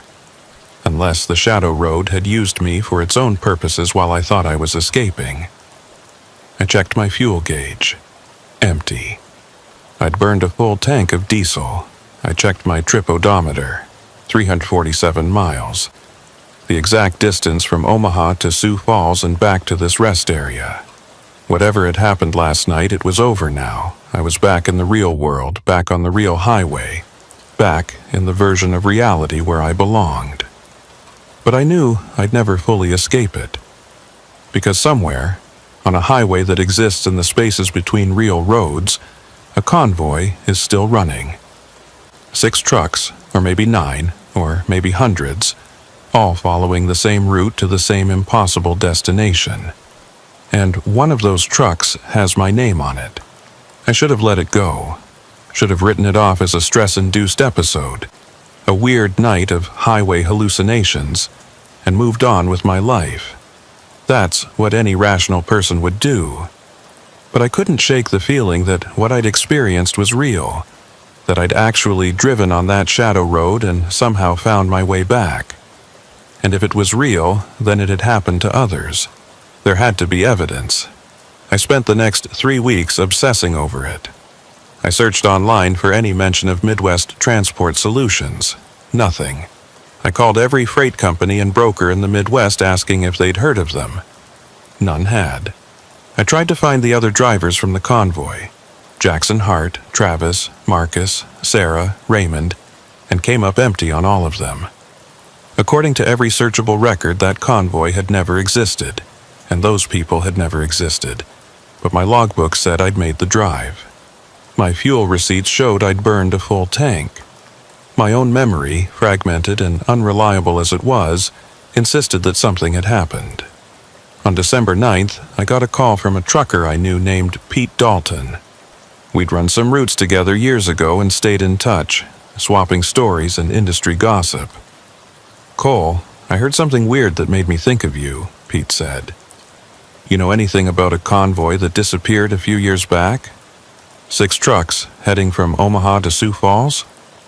My heart started racing. When was this? Trying to remember. I think it was 2016. Yeah, November 2016. All 6 trucks just vanished somewhere on I-29. Never reached their destination, never called in, just gone. Massive search operation found nothing. No wrecks, no trucks, no drivers. Like they evaporated. Pete, I need everything you know about this, every detail. Not much to tell, man. It was in the news for a few days, then the story just kind of died. Company that hired them folded soon after. Some outfit called Plains Transport or something. I only remember it because one of the drivers was a friend of a friend. Do you remember any of the drivers' names? Just one. Jackson Hart, lead driver.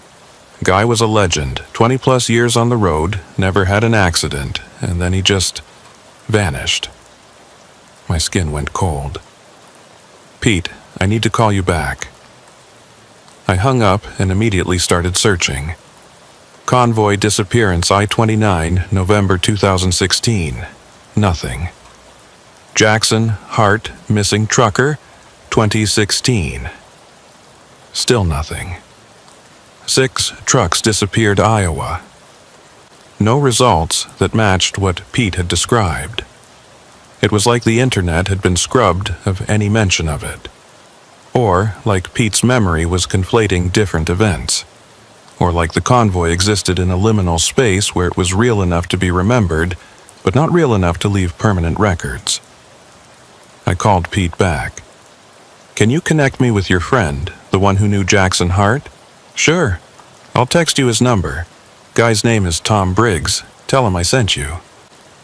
20 minutes later, I was on the phone with Tom Briggs. Yeah, I remember Jackson, Tom said. Good driver, solid guy. We ran some routes together back in the day. Pete said he disappeared in 2016. That's right, November. He took a convoy job, some overnight run, and never came back. Police investigated, but they never found anything. It was like he drove off the edge of the world.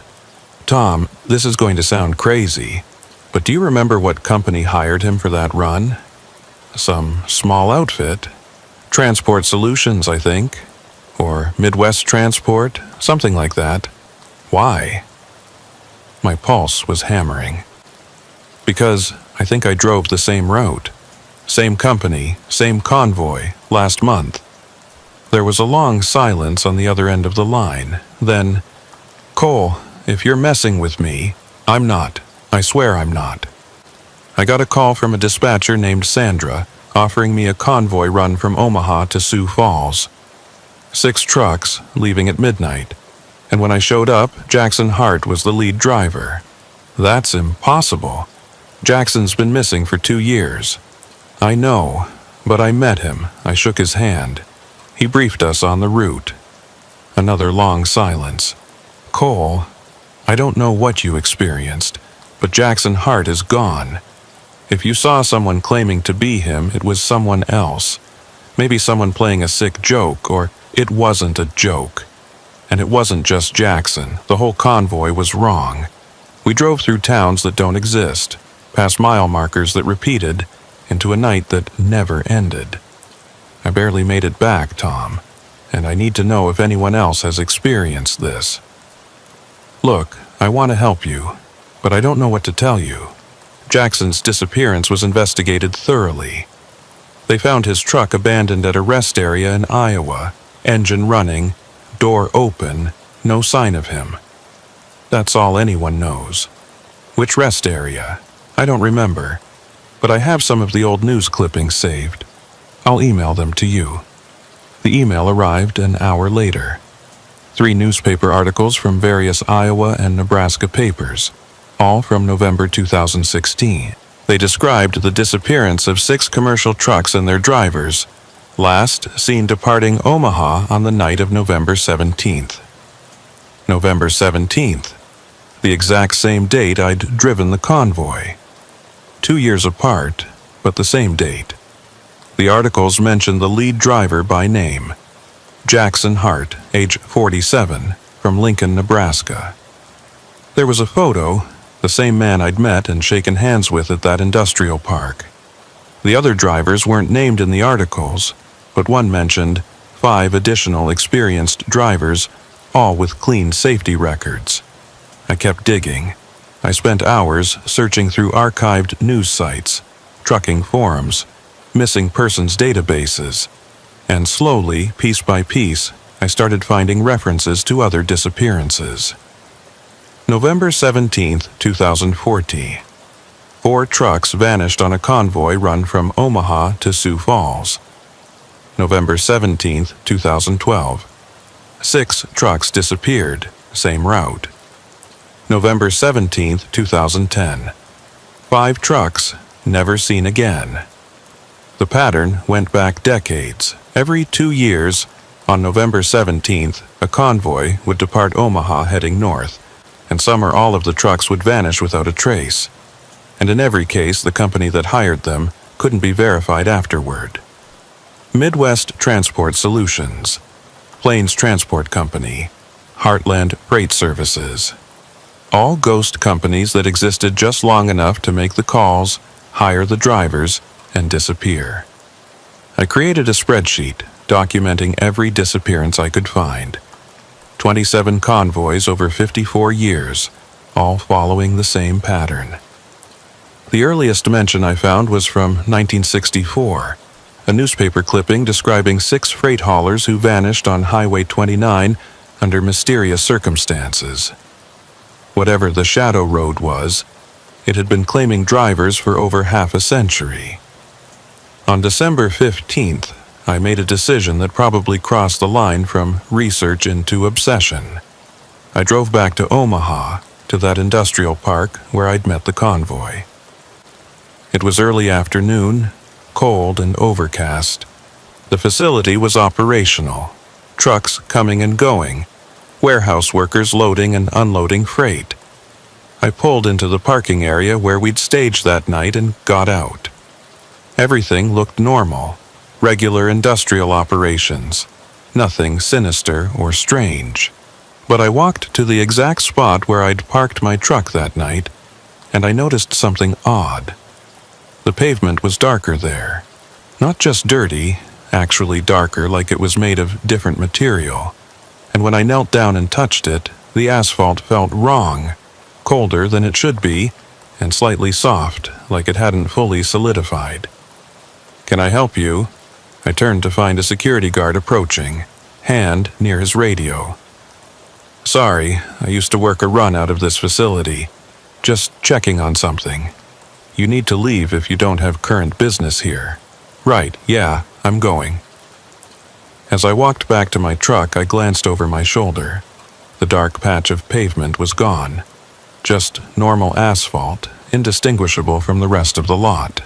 That night, I drove past the distribution center at exactly 11:30 p.m. I parked across the street and watched. At 11:47, trucks started arriving. 1, 2, 3, 4, 5.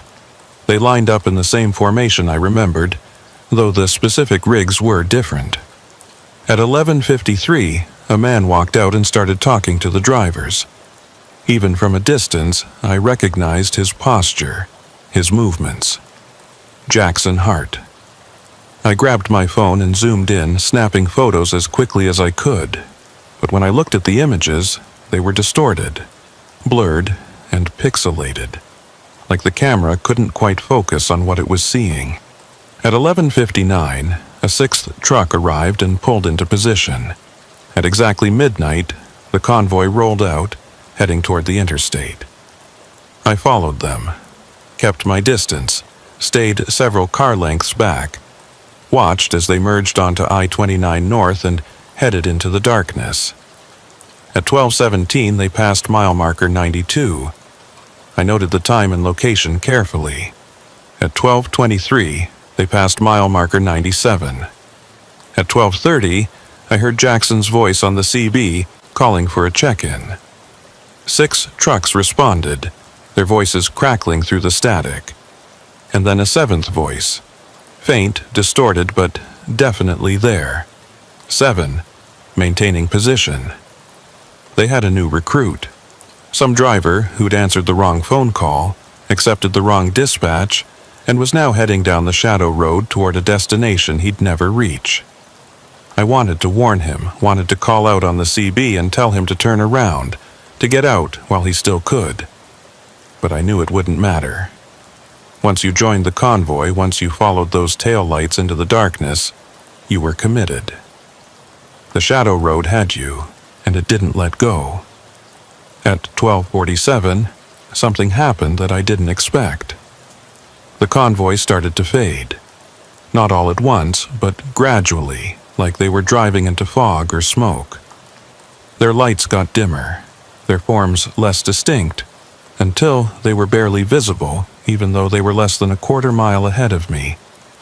By 1 o'clock, they were gone completely. The highway ahead was empty. I kept driving north, following the route, looking for any sign of where they'd gone, but there was nothing. Just normal I-29 in normal Iowa on a normal December night.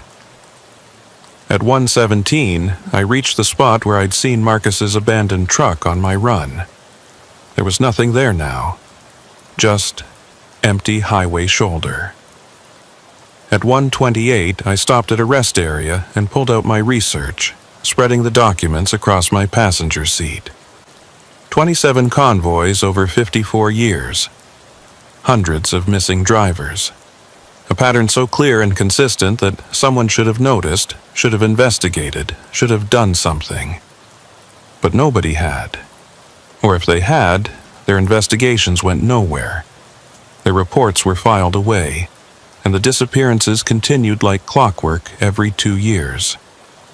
I thought about Jackson Hart, driving the Shadow Road for 2 years now, or maybe longer in whatever strange time that place operated under. I thought about all the other drivers trapped in their eternal convoy, hauling cargo to destinations that didn't exist. And I thought about the fact that I'd escaped. I'd turned around, driven backward, rejected the pattern, and somehow made it back to the real world. Which meant escape was possible. Difficult, maybe. Requiring some specific action or realization. But possible. I needed to figure out how I'd done it. What exactly had broken the spell, had severed the Shadow Road's hold on me. Because if I could understand it, I could help others. I could warn the next driver who got that midnight phone call, could give them the information they needed to avoid the trap entirely. At 1:47, I saw headlights approaching from the north. A single truck driving south, moving fast. As it got closer, I recognized the rig. It was my truck. My exact truck, down to the scrape on the left fender and the faded company logo on the door. It passed me doing at least 80, and I caught a glimpse of the driver. It was me. My face, my jacket, my Cat Diesel cap. But the eyes were wrong. Too wide, too aware, too hungry. The truck disappeared into the darkness heading south, and I sat there in the rest area parking lot trying to process what I'd just seen. That was my shadow, my doppelganger, the version of me that had stayed on the Shadow Road, that had accepted the eternal drive, that was now part of the phantom convoy, which meant I hadn't fully escaped. Part of me was still there, still driving, still following those taillights into the endless night. And somewhere in the multiverse of highways, in the version of I-29 that existed between mile markers and moments, Cole Brixton was truck 4 in an eternal convoy, checking in every 30 minutes, maintaining his spacing, heading toward Sioux Falls forever. At 2:00 a.m., I made another decision. I couldn't let this keep happening. Every 2 years, more drivers disappeared. More trucks joined the phantom convoy. More people fell through the cracks in reality and ended up on the Shadow Road. I had to find a way to stop it, or at least to warn people, to shine a light on the pattern and force someone to investigate, to acknowledge, to intervene. But who would believe me? I had photos that wouldn't develop properly, memories that couldn't be verified, a logbook entry that proved nothing except that I'd driven somewhere that night. I didn't have evidence. I had a story, and stories aren't enough. Unless I made sure the next convoy didn't disappear, unless I followed them, documented everything, and brought back proof that couldn't be dismissed or explained away. It was a dangerous plan, maybe a stupid plan, but it was the only plan I had, and I had exactly 23 months to prepare for it. because November 17th would come again. The shadow road would open again. And when it did, I'd be ready. 23 months is a long time to obsess over something. Long enough to lose your wife, your friends, your sense of proportion. That's what happened to me between December 2018 and November 2020. I stopped taking regular routes. I spent all my time researching, documenting, preparing. I filled 3 notebooks with information about the disappearances. I turned my apartment into what my ex-wife called a serial killer's evidence board before she left. On November 17th, 2020, at exactly 10:30 p.m., my phone rang. Unknown number. "Is this Cole Brixton?" A woman's voice. Professional. Slightly distorted. "It is. This is Sandra from Midwest Transport Solutions. We have an urgent convoy assignment for tonight. Are you available?" I'd rehearsed this moment 100 times. "I'm available, but I need names and company affiliations for everyone in the convoy." Long pause. "That information will be provided at the staging area. I want to know now." "Mr. Brixton, we need your confirmation immediately, or we'll move to the next available driver. Then move on." Instead of hanging up, Sandra said, "The lead driver is Jackson Hart." My blood ran cold. Jackson Hart has been missing since 2016. Jackson Hart is one of our most reliable drivers. Are you interested in this assignment or not? I'll be at the staging area at midnight. I called Pete Dalton and told him to track my GPS. If I don't text you by 8 a.m., start making calls. At 11:45 p.m., I pulled into the industrial park. 5 trucks were already there. I recognized some from my research, rigs that had disappeared in previous convoys. Jackson Hart walked toward me, looking exactly the same as 2 years ago, not aged a day. "Cole Brixton," he said, extending his hand. "Good to see you again." I didn't take it. "You remember me?" "Of course. You were with us in 2018. You completed the run, and now you're back for another one." "That's not what happened. I escaped." Jackson smiled. "The shadow road doesn't need to trick people. People trick themselves. You've spent 2 years obsessing over it. You've sacrificed everything, and now you're here. If that's not a choice, what is?" I pulled out my phone. The call log showed no incoming call at 10:30 p.m. At exactly midnight, the convoy rolled out. I was truck 6 bringing up the rear. We merged onto I-29 North, and immediately the highway changed. The pavement was darker, the mile markers wrong, the stars positioned in impossible patterns. We'd crossed over to the shadow road. At 1 o'clock, we passed mile marker 0. At 1:30, we passed it again. At 2 o'clock, my recording had corrupted. Just static. At 2:30, I pulled over. The convoy continued without me. I got out and stood on the shadow road, looking at a landscape that couldn't exist. Desert that was somehow also forest. Mountains both near and impossibly distant. I had a choice to make. I could keep driving, join the eternal convoy, or escape again, leaving another piece of myself behind. I'd seen my shadow self 2 years ago. Still driving, still trapped. How many times could I fragment before nothing was left? At 3 o'clock a.m., I made my choice. I turned off my engine and started walking. Not forward or backward, but perpendicular to the highway, into the impossible landscape, leaving the road entirely. Behind me, I heard engines, dozens, maybe hundreds, trying to stop me. But I kept walking into the darkness beyond the margins. And in that space between worlds, I found all the other versions of myself. Every fragment left behind, all standing in the darkness with my face. "You can't keep doing this," one said. "Eventually, there won't be enough of you left." "I know, but I can't stop trying." They looked at me, and slowly smiled.